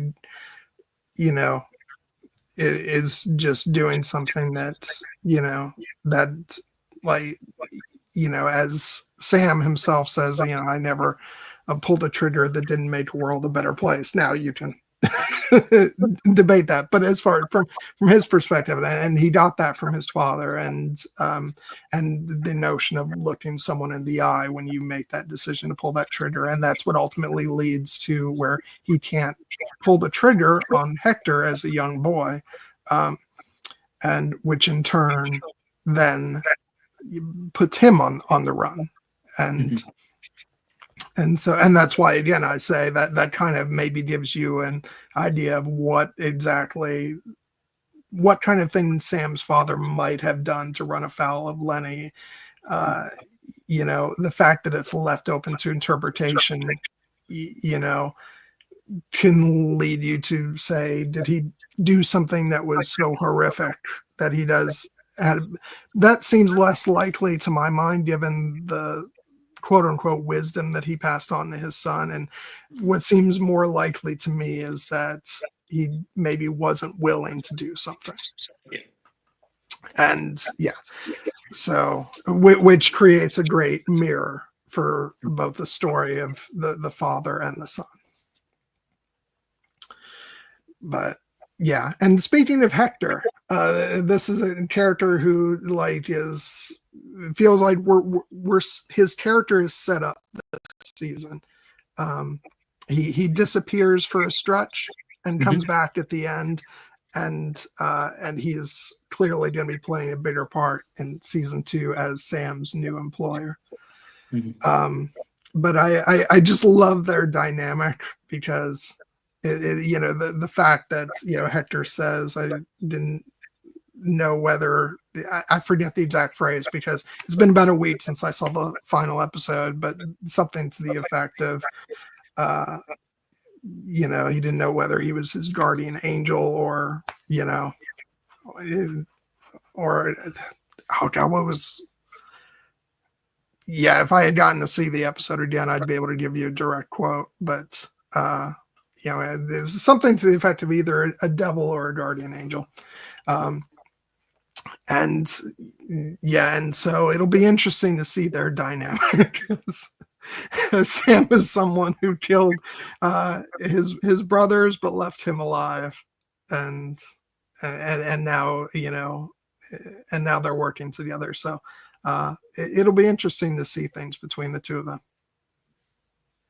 Yeah, the line was, I didn't know if you were my guardian angel or my worst enemy. Okay. So, but yeah, that was a very interesting place for the character direction to go, because obviously, after Sam spares Hector's life, and we almost immediately we come back and we see when the assassins are coming after Sam and Michael in their apartment, and we see young Hector in the car, and he's got like an almost like murderous look on his face. You're like, oh shit, Sam created a monster.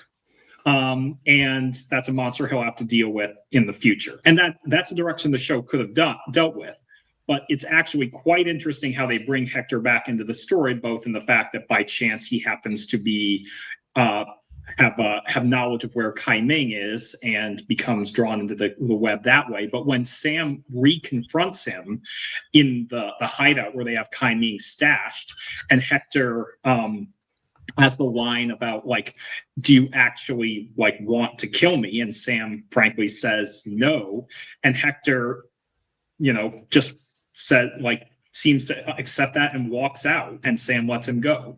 And then the fact that Hector comes back and infiltrates Michael's apartment and is sitting there, that's obviously a very malevolent, it's meant to be coded as a malevolent, like, okay, now once again, Sam has brought this angel of death back into Michael's house, and now he's going to have to reckon with it in the form of his original, sin.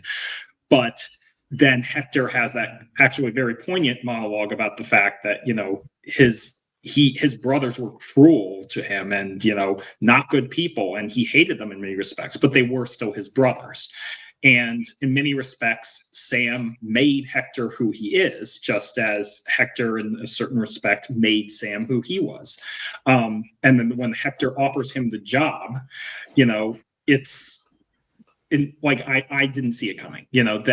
And obviously, it's very much set up to be fodder for season 2. The fact that these two characters now will be working together, and whatever awaits Sam as Hector's, chief enforcer, it probably is not going to involve, a lot of happy work. I still imagine he'll be killing people.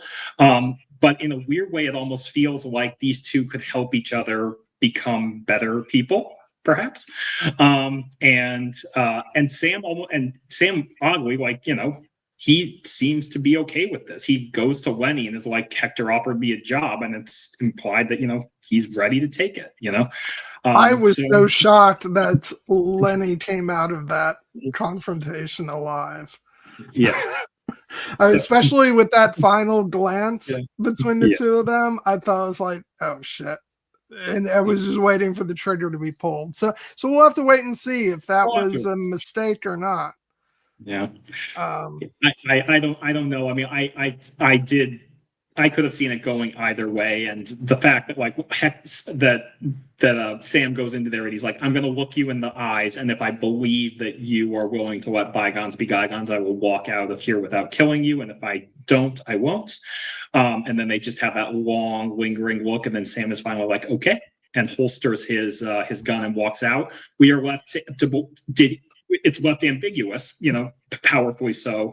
Did Sam actually look in Lenny's eyes and believe her because she was genuine, or did he look in her eyes and believe her and she has deceived him, or did he look in her eyes and see that she is not going to let this go, but he just made the decision, you know what, no, I'm actually not going to kill you here, and I'll just deal with what comes. And we'll have to wait till season 2 to find out. Yeah, I just again want to sing the praises of Kathryn Hunter, because dear God, what a performer. Just the fact that she can be so radically different here from from Cyril's mother and well, yeah, but like, but yes, it's great performances both.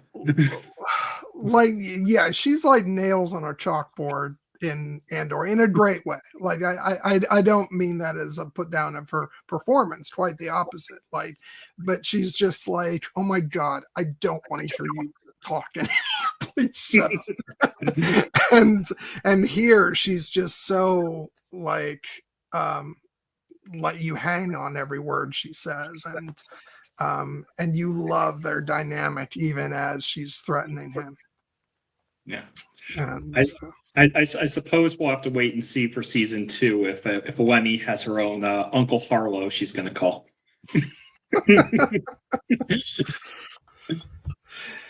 Yeah. So yeah.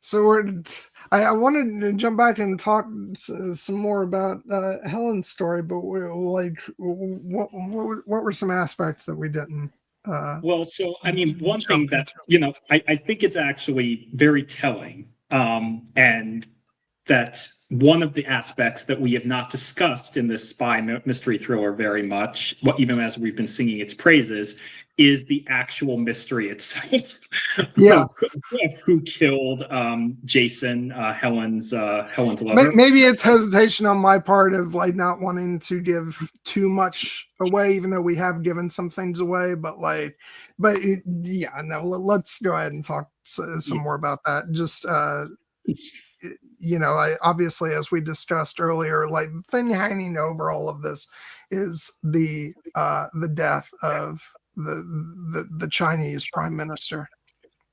Or ambassador. Ambassador, sorry. Yeah. And yeah, and and that sort of plays in the background at first until we realize that it's connected. And so is the disappearance of the ambassador's daughter, Kai Ming, who ends up in Hector's drug den, and that's how that story becomes entwined, and so the big whole mystery of the fact that it's connected to the death of Jason, who was Helen's lover, as well as a journalist and Kai Ming's friend, who ends up, like, the fact that she worked in a jewelry store becomes, very important, later on. And so it's just, as Helen's going in and trying to get revenge, the layers get peeled back as she's trying to find out, who murdered Jason, and eventually leads her on a trail that, is connected to all this, eventually leading to an organization known as the Clarks. Mm-hmm. And there's a big explosive, confrontation at the end, which, is going to lead to all sorts of death and mayhem in season 2. But yeah, there's a really great, we talked earlier about the banter between her and Ben Whishaw, but also when she's just on her own. I think one of my favorite sequences in the show is when the assassin who actually killed Jason, who received the order to kill Jason, comes to her home after they've tried to get him in his apartment, and then it's they were led there, big explosion. She goes home, and he comes in, and I just love the fact that once the two of them have this big fight, then she threatens him with her, like, household appliances. and eventually, she shoots him in the back of the head and leaves him in the shed, which is so, like, again, darkly hilarious. But I wish I knew the exact line when she threatens to, like, chop him up or something, but it's just so good. Like, Keira is just absolutely fantastic, and, like, her deadpan delivery of, like, she can go from, like, adoring housewife to, like, oh my god, she is gonna fuck some shit up. Yeah, and they do a great job with this entire sequence of putting over the assassin, Elmore Fitch, which is, they're like, there's no way that's his real name. It's probably not, but the making him deadly, like the sequence where they're stalking him to his apartment, and then it's empty, and then there's that little ticking, device in the corner, and you're like, that's a bomb. Then you have to, I just love how Sam is just like, oh shit. Yeah.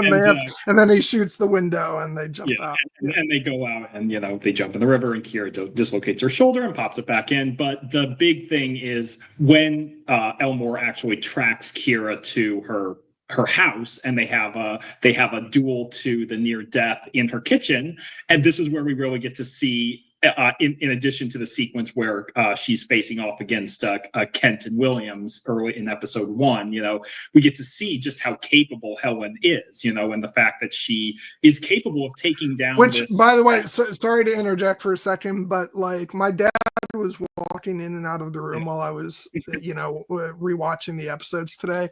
And one of the parts that he walked back in on was later in the season when Sam says to Helen, this is Williams. You'll remember her from when she tried to kill you. My dad just thought that was hilarious, like totally out of context. But yeah, I love it. It is funny, as is darkly funny, the moment where Keira is fighting off Kent and Williams, and then Sam blows Kent's head off, and she gets Kent's brains. It's like the fucking shotgun. Yeah, sorry, that's all I had on me. That's all I had on me. And another great moment of talking about the assassin when he's like, I've heard, he's a dangerous assassin. He's a dangerous sniper who had 45 confirmed kills in Afghanistan, and that's like, I've heard bad things about him. And she's like, like what? Like the fact that he's a overtrained sniper who had 45 confirmed kills in Afghanistan, that sort of thing. But then we see Keira, Helen, take him on directly in hand-to-hand combat and find a way using the tools of her environment to beat him. And then the confrontation afterwards, where she realizes that this guy may be the actual person who pulled the trigger that killed Jason, but he's just a hired gun. He had no malice towards him. It was just a job for him. He completely understands that, he's not getting out of this alive. He's just like, do what you have to do. And she does, and she executes him. But that doesn't satisfy her, even though she's now killed his actual murderer, because she has to find the people behind this now. And that mystery as it unfolds, I think the reason we haven't been talking about it as much is, one, the character relationships are so compelling, but also, this is the one aspect where I'm going to kind of have some criticism for the show. I think the actual reveal of who was the person who ordered the hit on Jason kind of landed a little bit flat for me. Not because of the fact that it was of who it was. It turns out it's, we don't necessarily have to say. I kind of think it's, but long and short of it is, it's a character who they build up this secret organization, the Clarks, who like, oh my God, they're so powerful. Governments fear them. You never, ever, ever want to cross them. And then we get introduced to the two characters who in the final episode, or kind of in the shadows in the 5th episode, and then the last episode, and we learn that actually one of them is responsible, and then they're dead 2 minutes later. That didn't really work for me, I've got to be honest. Or not didn't work, but just like there's a moment where Keira realizes or Helen realizes she's got to pick up the phone. There's a number she can call and learn who is the person who actually ordered the hit. And when my mind was cycling through the possibilities and thinking, oh, is it going to be this character? Is it going to be somebody in the government? And then the phone rings and I'm like, oh, it's that guy? I mean, it's mainly just it's not the fact that it turns out that character is actually not the most malevolent character in the story and didn't really have super ill intentions, and then in fact was responsible for another death earlier. It's just the fact that like we hadn't seen that character until this episode, and then they're dead, and that kind of made me feel like, okay, this is why the other aspects of the show were stronger. And while there could be more fallout from the show going forward, it was the one aspect of the finale where I was kind of just not that I was like, I don't like that, but just I was like, oh. It works it works for me because yes, we don't see the character until the last episode, but he is alluded to throughout the series. And so and for me, it was precisely the fact that it was, it wasn't carried out with the most like genius behind it. It wasn't some diabolical plan. It was somebody, just desperately trying to cover their tracks. And the fact that it was someone who is not necessarily just, it was someone who would provide a sort of, it would make it complicated for Helen to pull the trigger, because it was not like the sort of big bad that she was looking for, and so for me that works. And as far as like, how easily, maybe certain characters are killed in that final confrontation, like, everybody's human. Everybody can be shot with a gun. It's about the fallout from that action and what's coming for them as a result. And so it still worked for me, because the danger they've just placed themselves in, especially Sam, it for me was palpable, and precisely why he has to walk away from Michael at the end of the show. So I'm not saying you're wrong. But I did have a different reaction to it. I mean, and that's fair. For me, like, again, we know that this show is going to have a season 2, so it's going to have opportunity to deal with the fallout. If it didn't, I would have kind of found it to be pretty, like, kind of, a little bit of a damp squib that, again, this international organization of the Clarks is built up as this super villain that you never want to cross. And then this shadowy villain and the other character who is connected to the shadowy villain are dispatched so easily. Was kind of, if the point of the show was the mystery thriller, then I don't think, and that was the ending, then I don't think it would have landed for me nearly as well as it did. And I think it's telling for me that they dispense with that in the first half of the finale, and then the entire second half of the finale is dealing with the emotional fallout of all the relationships, of Helen's understanding of who Jason may have actually been, and the fact that he did actually love her, even though turns out he was a spy himself, or the fact that Michael now has to deal with the fallout or Sam has to deal with the fallout of what's coming for him and Michael, and have to walk away from Michael, and Reed's kind of understanding, and Helen kind of reintegrating herself back into the family, and Williams and Eleanor kind of getting their moment, and that I think that where it kind of came down for me, as I realized, okay, this is why I actually love the show. And so I'm okay with the fact that the identity of the murderer, which again, I think I like it more in theory than execution, that this was the identity of the murderer, because I do like the idea that the murderer was not actually like the prime minister of England. But I do think that it was something, just the way that they unfolded it, like, here's Tracy Ullman and now she's gone, and here's the assassin, who the character ordered the hit, and now he's gone. And I'm like, okay.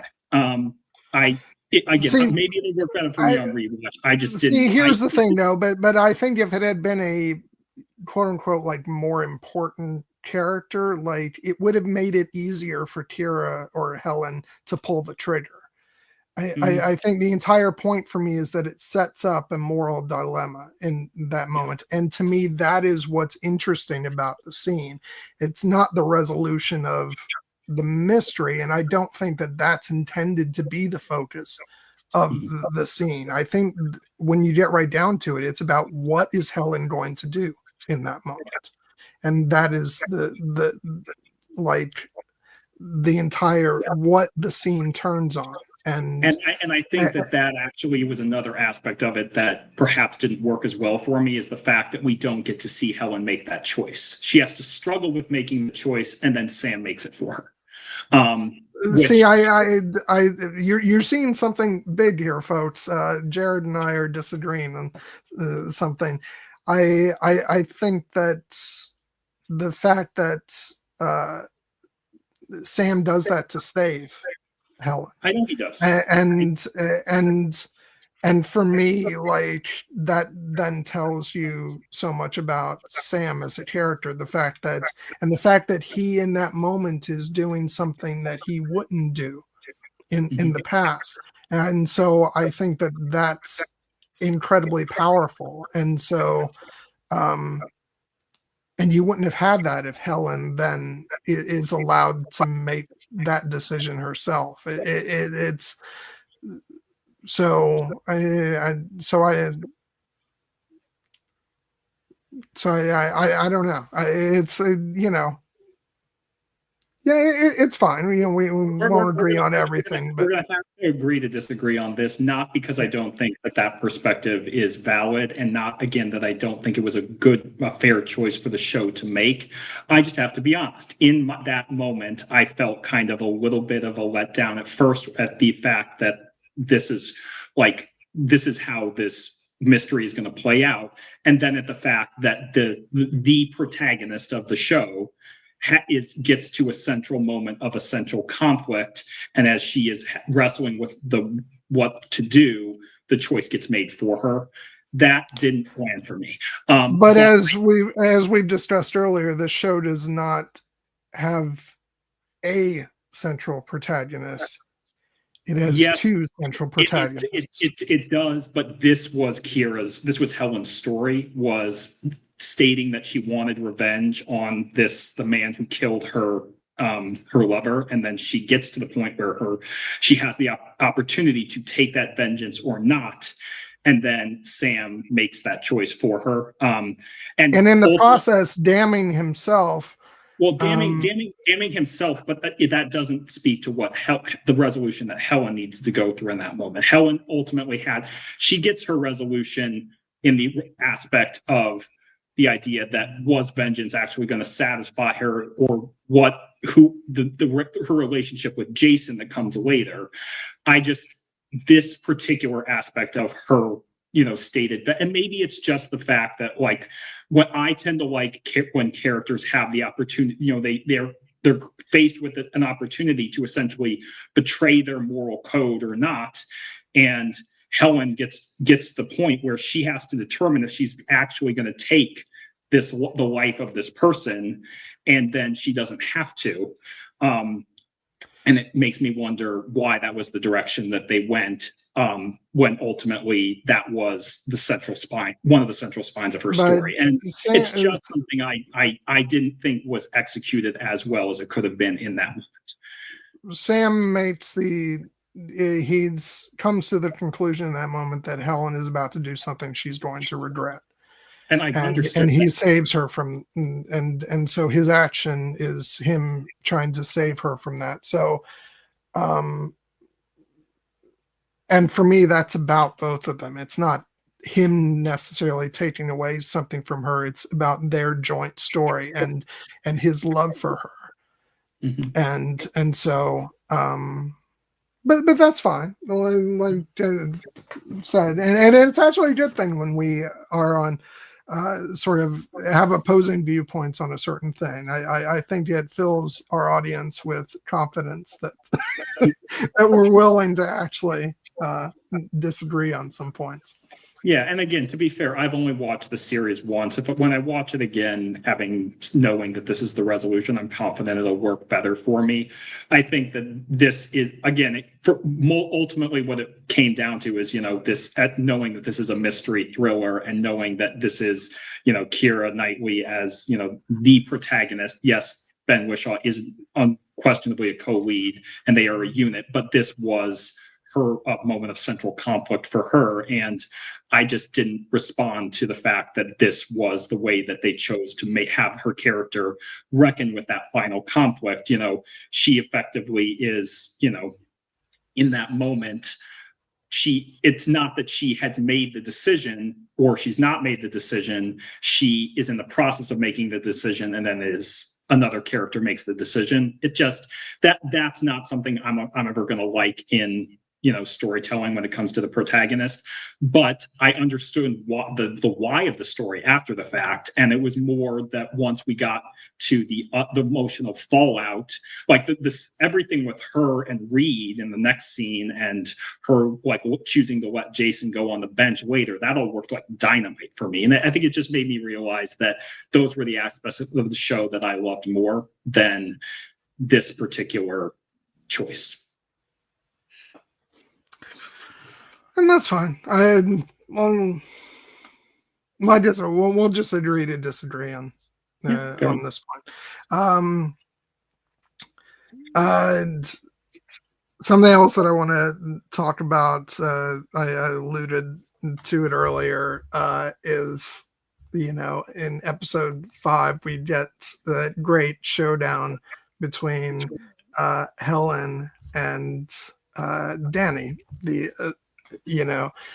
assistant, which, like, I was so happy to see her get like a quick and brutal smackdown because oh my god, and Helen was right, she came on too strong. Yeah, that was great. We so often see, like, it is kind of a trope of, like, the young upstart trying to like come in and and take the position away from the more seasoned professional, so to speak, and then pairing that with the young girl trying to hone, to get in on somebody else's marriage, and combining those two things just made, for a really great antagonistic, dynamic between these two. And it was just sort of delicious for all the build up and, all the cockiness on the part of Danny. Like, she was no match whatsoever for Helen when it came down to it. And it was a great, like, felt like a very Kill Bill inspired sequence. And yeah, I kind of, the fact that she's left alive makes me feel like maybe it's not quite the end of, of the their beef, but I'm very happy that as far as this season is concerned, she got her ass handed to her. Yeah, I mean that was an incredibly satisfying moment, and because that is truly at the moment where Helen is out of all fucks to give, and when Danny like chooses that moment to walk into the jewelry store and confront her, Helen is just kind of like, what, enough of this, where we're gonna dispense with all the niceties here. Like, I know you've been making moves on Wallace, but I'm not mad at you for that. That's part of the business. Obviously her relationship with Wallace is built on some lies as well. I just I'm trying to, in the process of trying to solve this mystery right now, and you're going to be delaying me, so we're going to pull out the knife now, and then I'm going to strangle you with a necklace and threaten you to within an inch of your life. And it was kind of satisfying to see Danny like scurry out of there after all the overconfidence that she had earlier. Don't mess with Keira. I did also love the fact that there's a moment earlier when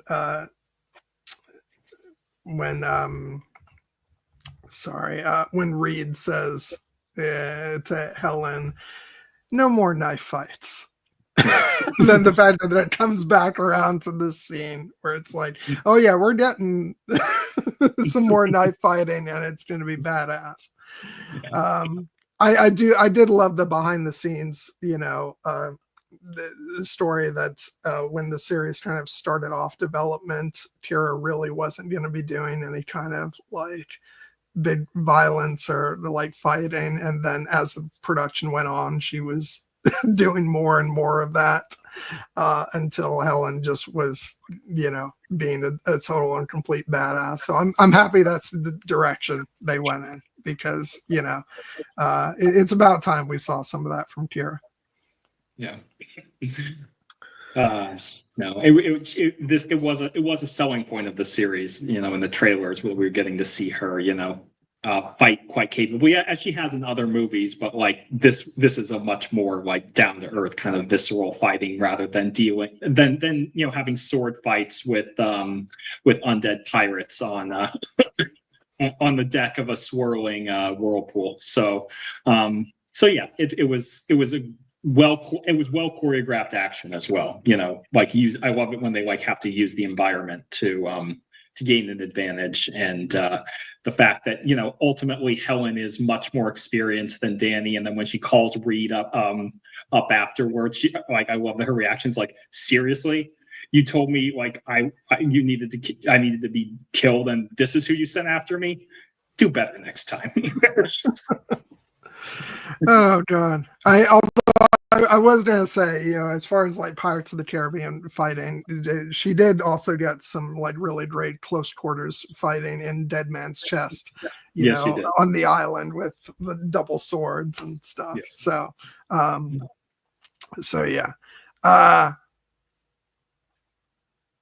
yeah, I just, this was just, she got some really great stuff just in terms of the fighting and, as the aforementioned, like banter with a lot of, her cast members, and we talked before about her relationship with Wallace. And I just want to say again, I really did enjoy that because, yeah, she's lying. She's being deceitful, but as we said, I think there is some genuine affection there. And I again, going back to the scene where, Danny has planted the seed of, her, her infidelity, and so his reaction when he's actually talking, like, that's a great scene where he's talking about like how she always pretends like everything's great, which of course is her being, doing her job, being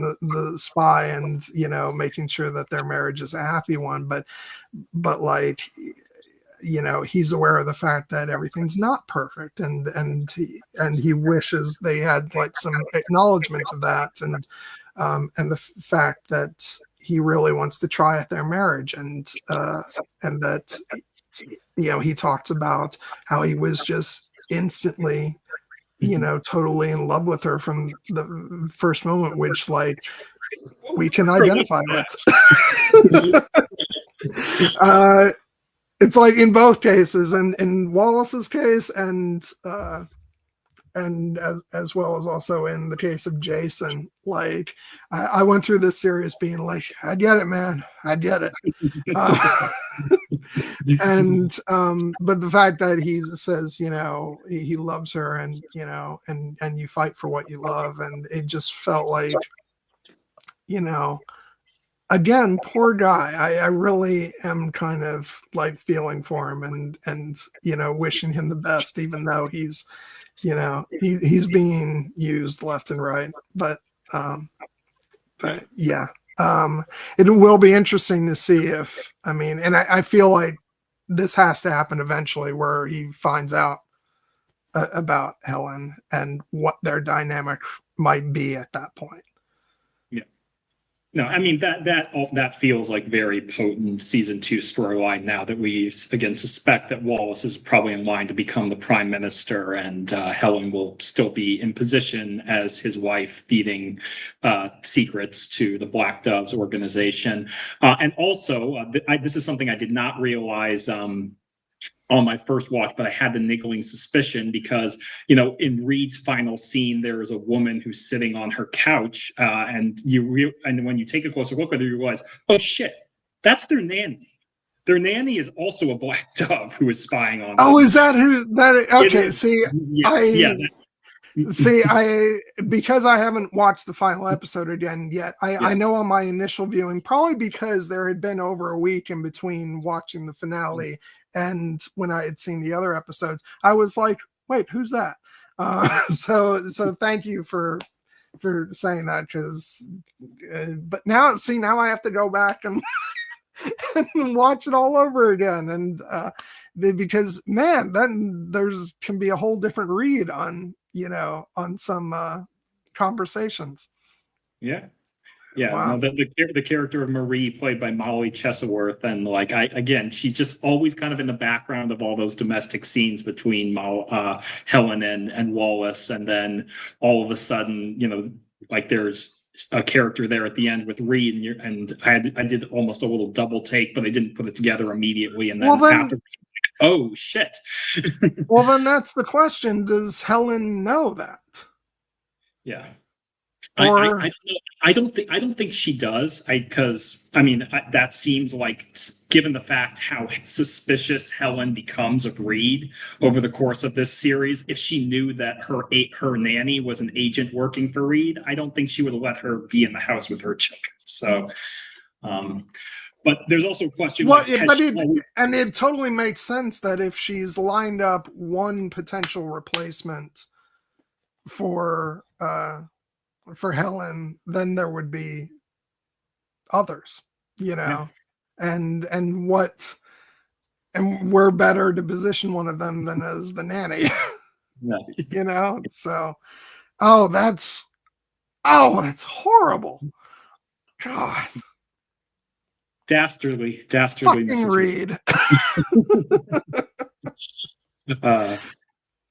Man, jeez. Oh man, now I can't wait for season 2 now, which is a fool's errand, because it's gonna be a while, because every show has to take forever. Yeah, but they already had a green light, so maybe they've already been. I don't know. I don't know if they've started filming yet or not. But at least they're further along in production than if they had to wait for a green light. So yeah, and hopefully, because this series doesn't have as many like fantastical visual effects, it's not going to take 2 years as something like Rings of Power or House of the Dragon does. So yeah, but now it feels like everything has a slower production. It does. Like I think, what was it, a few months ago when I saw a discussion about the fact that the series Wednesday wasn't going to premiere for however long, and it's like, what on earth is there in that show that would? Yeah, I know it's it's technically a fantasy show, but it doesn't have like the scale of something like Lord of the Rings or Game of Thrones or anything. So so it just feels like now the studios have permission to take longer, so they are.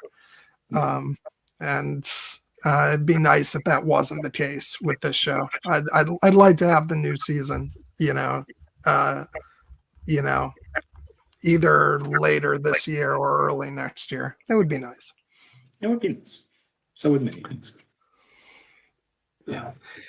And I was actually just having this conversation with my dad about Outlander. I was like, despite a lot is made of that show with what they call Droughtlander between seasons. And the show did have to take some prolonged breaks, like when the pandemic hit and stuff. But for the most part, most of the seasons have hit like each year. And I think, like I said, with the pandemic, they skipped a year then. But for the most part, like there's been a season of that show every calendar year, almost every calendar year. And so it's unfortunately that seems to be less and less of the norm. And it's actually why I'm really happy that we're getting a Night of the Seven Kingdoms this year, because even if we have to wait 2 years for a Game of Thrones season now, at least if they have 2 shows and it's alternating, we'll get some Game of Thrones each year. But yeah, so hopefully the show is it gets shot quickly and we'll get it soon, because I enjoyed the hell out of this season. It was just great. Like we said before, you and I probably would have really enjoyed the show regardless, because hey, Keira, but it actually turned out to be a really fun, engaging spy thriller. And as both of us agree, like the highlight of this show is the character dynamics and the performances, and and I loved the music. I thought it had a really unique original score by the composer's name is Martin. Where's the Martin Phipps, something like that, who has worked on things like The Crown, a lot of British shows, and then the new version of Bang Bang, which I mentioned Kill Bill earlier. Of course, that's the original song was famously used in the opening of Kill Bill Volume 1. And so it was fun to see it here. And then also I forget which song they use, but there's like a Christmas song used when Sam and Williams and Eleanor are going in for for the shootout, which just made that sequence so much fun. And so much to enjoy about this show.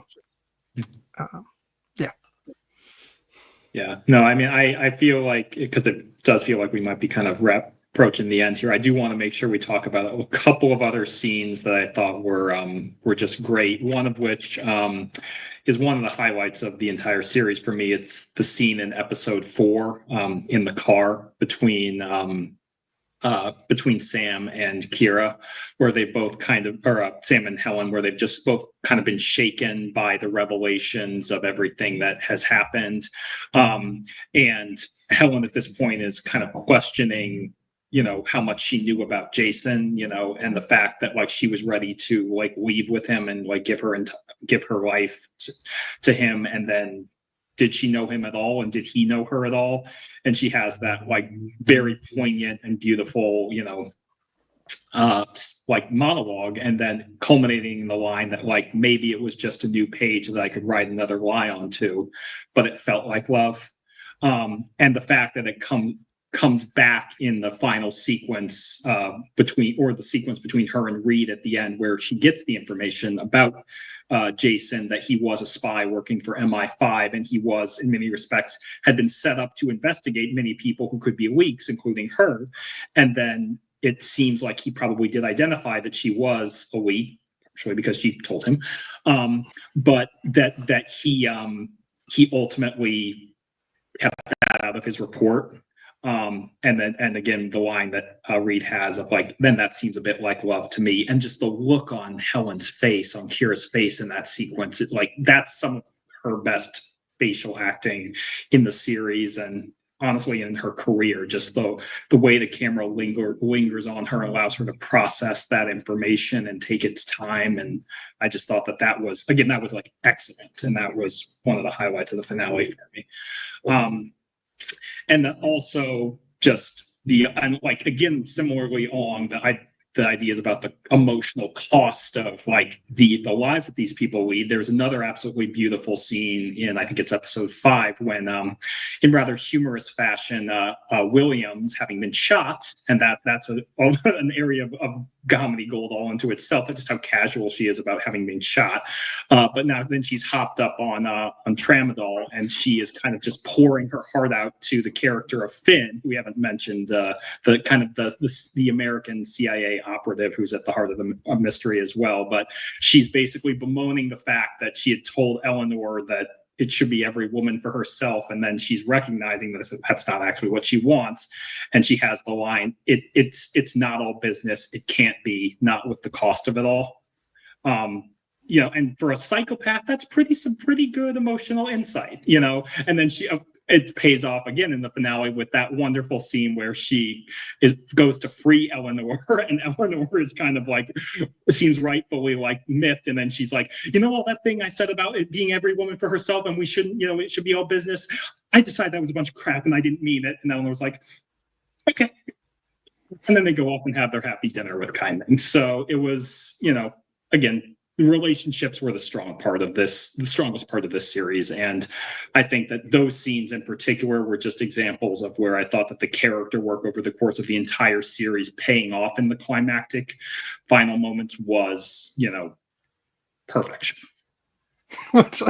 And also, since you were talking about them and bringing up Kai Ming, I love the sort of recurrent joke of when they're going to try and rescue her, and Eleanor says to Sam, "This girl, is she fit?" Then he's like, "What?"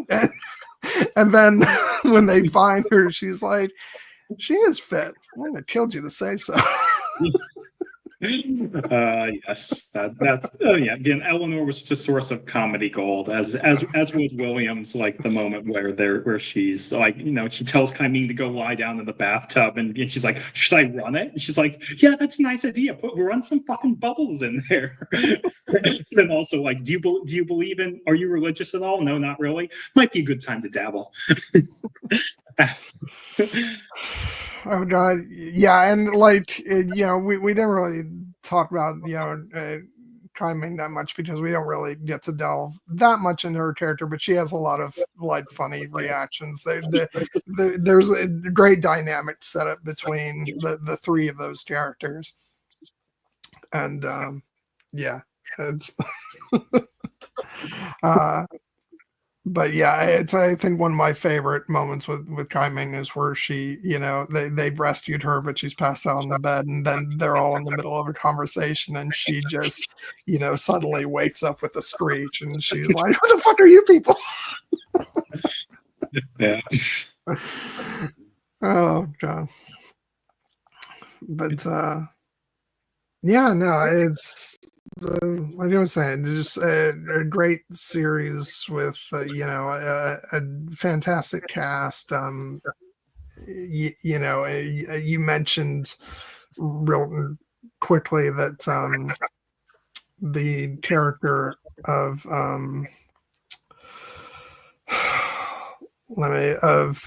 Alex Clark, the matriarch of the Clark family, is played by Tracy Ullman, which is just so amazing that for a relatively small part in the finale, that you wanted to get somebody with a lot of presence, and that was a great casting move. And yeah, there's a lot of people we just also didn't get a chance to really talk about. Let me real quick. I'll just mention the actor Sam Troughton, who played the police commissioner Stephen Yarrick, who I thought was really great, who obviously was corrupt and up to no good, but they did a really great job of sort of making him a human character as well. And there's that really great scene between him and Sam where he thinks he's gonna die right there. Of course, Sam's not going to kill him because Helen knows him, and and their families have done things. Unfortunately, he does meet a grisly fate soon after. But I just thought, great job there. I just thought he did a really great performance. And then let me see, I'm looking through some of the other cast members. Yeah, okay. You mentioned the actor Finn Bennett, who played Cole Atwood. Who's Kai Ming's boyfriend and the CIA agent who gets I love his reaction when it comes out on the news that the ambassador was murdered and the Chinese are pointing the finger at an American agent, and he's like, that's me. Just panicking as you rightfully would. Yeah, no, because it's fun. Like, I mean, he is ultimately not actually a true CIA agent. He is a station aide, but funnily enough, he's the one who survives the big gunfight at the end and gets to be kind of the hero by recovering the recording. So, but yeah, and perhaps he'll be back in season 2 as well. But it's again one of those that entire embassy sequence, the infiltration of the embassy, where Helen has to go and talk to the incredibly boring woman who is her friend. She's just hating every second of this, but it's for a purpose. And then that was like nice quite possibly the most boring woman I know. And keep in mind, my social circle is made up of the upper echelons of the Conservative Party. Which was a fantastic line. Yeah, no, oh my god, like the fact that we didn't talk about that sequence, it's so great from so many different directions. The fact that Helen has to take out an agent in the elevator, and and she calls up Reed and is like, so what are the chances you can take care of this? And but everything that Sam is having to contend with in the car, like pretend, first of all, having to take a call from Michael while he's trying to pull off, creating a distraction for Helen's friend, and the fact that he's posing as a member of the police force with a they have a credible threat from who? Al Qaeda. Al Qaeda. Yep, they left for a while, but they're back now. That's like, I'm sorry, what's your name? Kent Rockman. Oh god, which was hilarious enough, but it had skipped my mind that was the Simpsons character, and so when she looked it up, I was like, oh my god, seriously. Oh my god, but yeah, that was just like one of those scenes that was just a barrel of laughs, but also really tense, so like you're on the edge of your seat. Yeah. No, the show's balance between tension and action and humor was fantastic. Because it never, like, the best stories like don't always have to feel like it's one or the other. It's they can blend them. You can have your heart pounding because it's a thrilling spy infiltration, and is our hero going to get caught? And then you can still have them crack a joke, or find themselves in a humorous situation that they need to use a clever way to get out of. And this show had a lot of that. The spycraft element, I thought, was actually very well done. I love when she comes back on the car and he's like, so how was it? Oh, really kind of a clusterfuck. Yeah.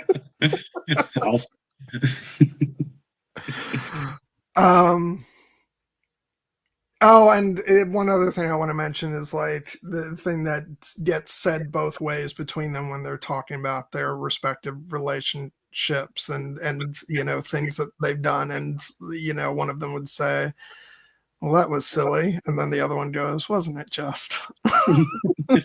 Yeah. It's just again, like, in a show that's, we've been lauding all these different character relationships, but really it like lives and breathes off of that dynamic between Keira Knightley and Ben Whishaw. It's just like they are the breathing heart and soul of this series, and it was just like that dynamic between those two characters is a triumph of the show. And also, as I said early on in the stream, it's one of those things that I didn't necessarily know that I needed to see these two acting off of one another, but in retrospect, it seems like something I should have desperately wanted, because they're, like two of my favorite actors who are both like, established British actors, and it just seems like one of those things that I would have been, asking to happen over the years. And but I'm so glad that they did this project together, and their interviews together have been hilarious too. No, I mean, you and I have talked about being a bit frustrated that Keira has not made quite as many movies recently. And some of the movies she has made have been like kind of straight to streaming kind of stuff. But if she's going to make projects like this, I don't care where they come, as long as they, you know, because this is a fantastic role for her, you know, and obviously, you know, it's got to be said, you know, as she's, you know, a woman, you know, approaching her 40s, you know, like this is when roles tend to start to, like this caliber can start to dry up for actresses like this. And she had the power to make a show like this, and she did it, and she crushed it. And same with Ben Whishaw, getting to play a character who, you know, perhaps not every actor with his background would get to play, and crushing it as well. Like this is a special show that it exists, you know, and the fact that it, you know, is operating as a high level as it is, and, you know, told a satisfying, you know, story, and has the potential to continue. I just think that that's great. And ultimately, you know, with the relationship at the heart of the story being, again, Sam and Helen's relationship, I found it very fitting that after all the many resolutions to all the different characters, the resolution of Helen coming to terms with Jason and letting him go by letting the drop off into the river, and Michael, you know, Sam unfortunately having to walk away from Michael. It was fitting, incredibly fitting, and the only way for the show to end that it ended with Helen and Sam. You know, she invites him over for Christmas. They have a nice dynamic, but then the final scene is them on the balcony, kind of talking about everything that they've gone through. And Sam, to credit, you know, the writing on the show, Sam has that absolutely beautiful final line of, "People like you and me, darling, don't get to ride off into the sunset, but we do get to stay around and watch the stars come out. And that's not nothing, I suppose." And I was like, perfect. Yeah, no, it was really heartwarming for me. That it's so funny to call it heartwarming, because, oh yes, the spy and the assassin got to, you know, spend Christmas together, along with the husband who's in the dark about everything. But it was heartwarming just to see that she invited him over, and, you know, and it's like, you know, they have to do all this stuff, they have to give certain things up, but god damn it, they're going to allow themselves to have their friendship, you know, and you know, and then spend the holidays together. And yeah, so I thought it was a beautiful ending. Yeah. All right, so I did good. Got us in under the wire, so you can make it out of here.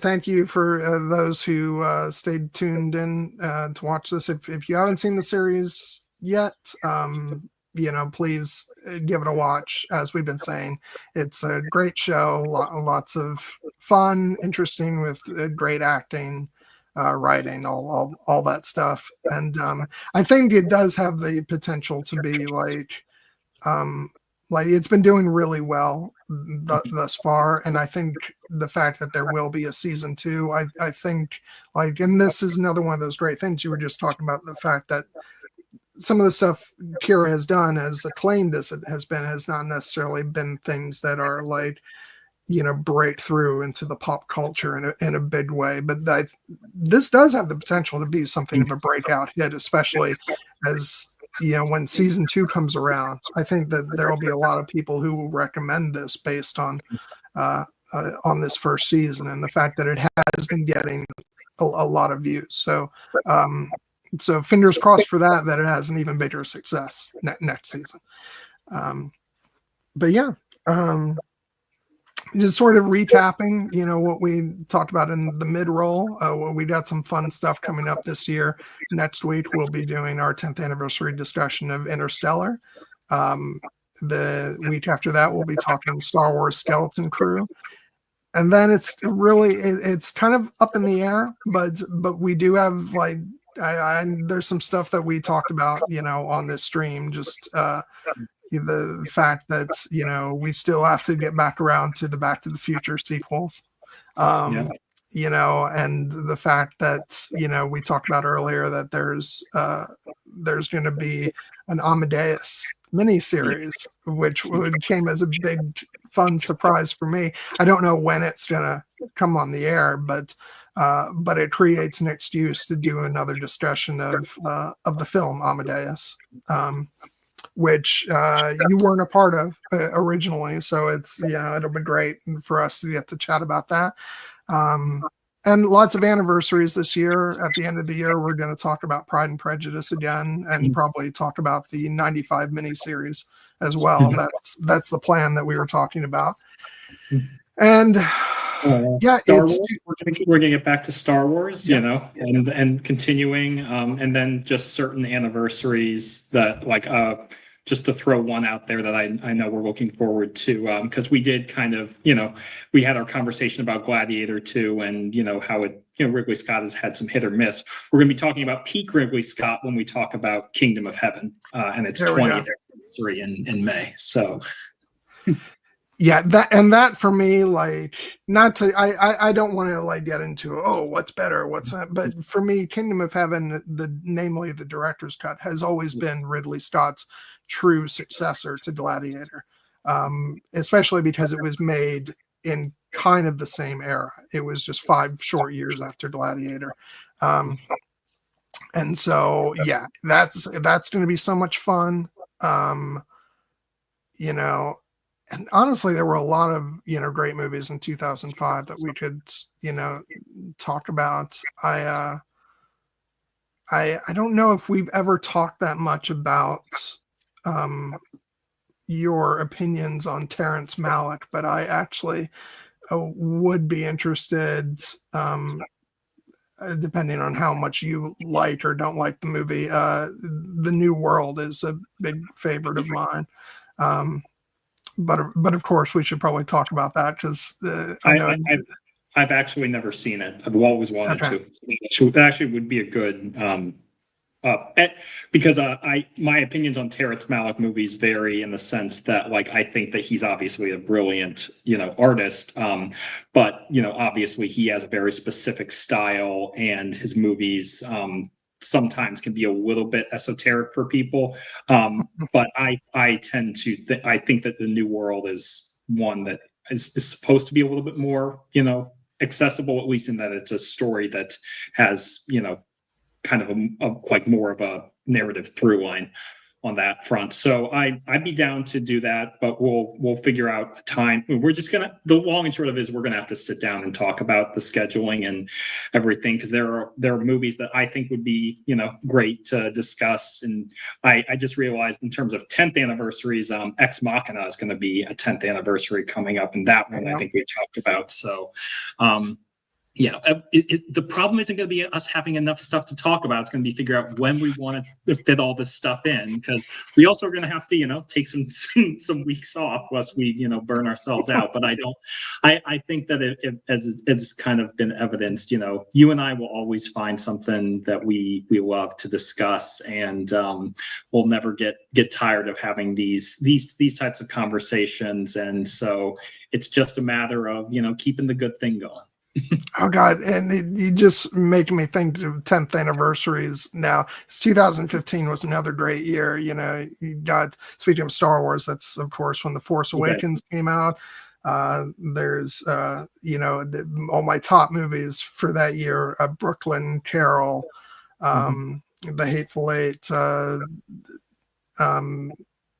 Mad Max, Fury Road.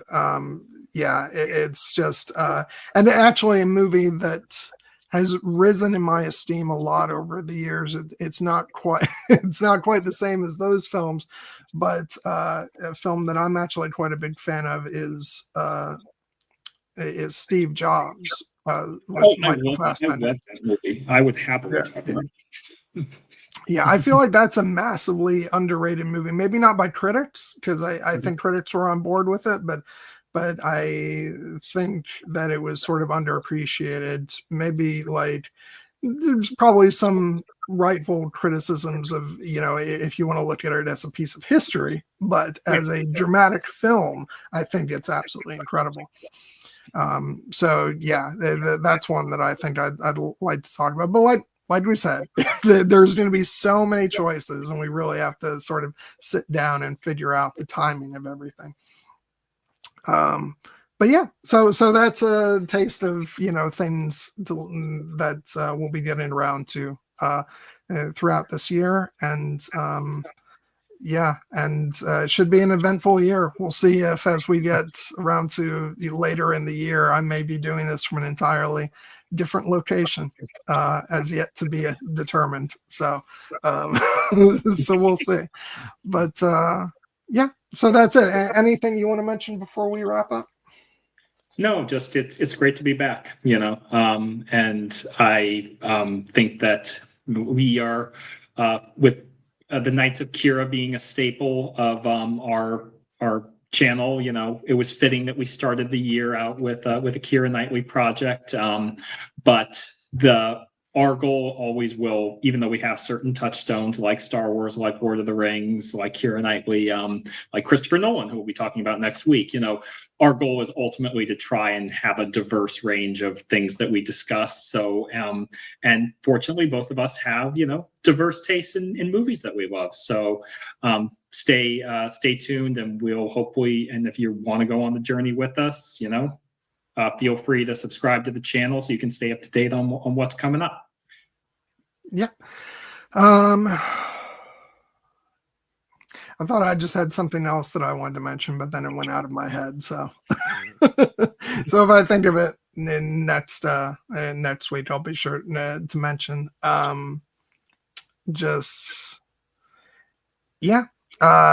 Which, by the way, one thing I do want to mention is that tonight the Golden Globes were on, but between you and me, and they're still on because it's only 9:00, but this was a much more satisfying way for me to spend my evening than watching an award show.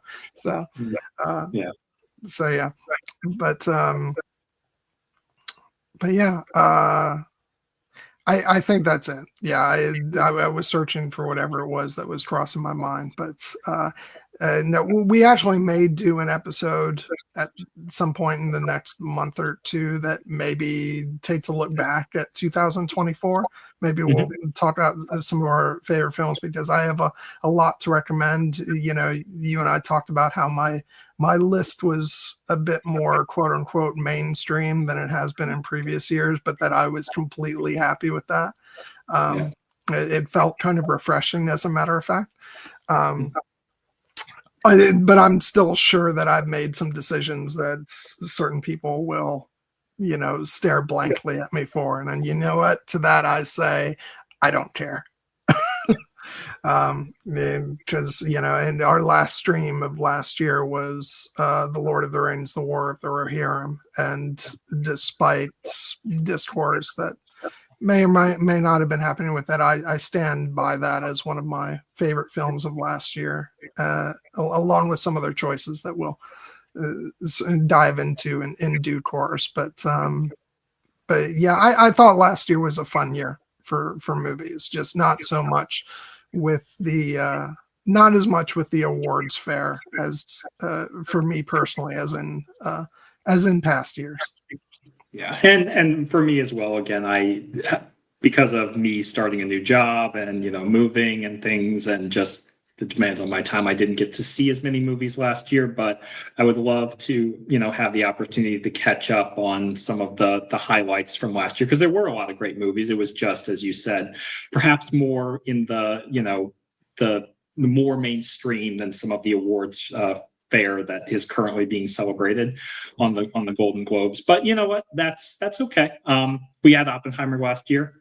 I'm good on that front for a year, and also another thing that we will definitely be talking about, even though I haven't seen it. Once I see Nosferatu, then we'll be ready to have that conversation. Because absolutely.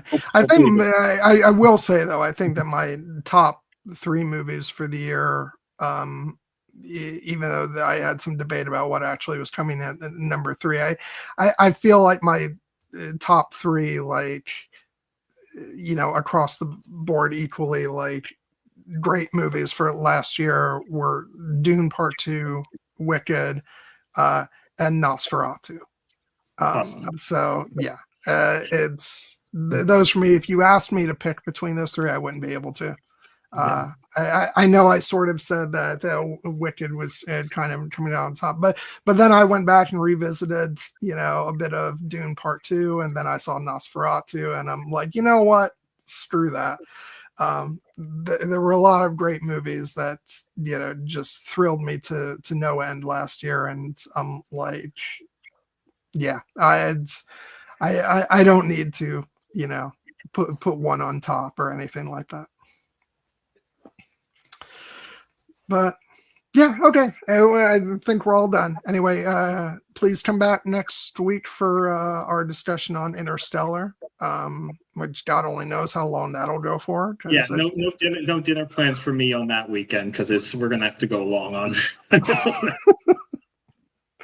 Oh my God, I cannot wait to go back and watch that again.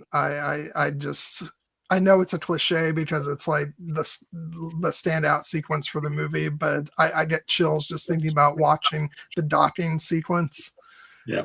Again, I'll never forget seeing that in IMAX, in theaters, and like just holding my breath for the entire sequence, and like just the performances, the effects, the great Hans Zimmer, who we are going to be showering endless praise on next week. Just what a phenomenal film. So yeah, can't wait for that. So join us for that. We're gonna have a lot of fun.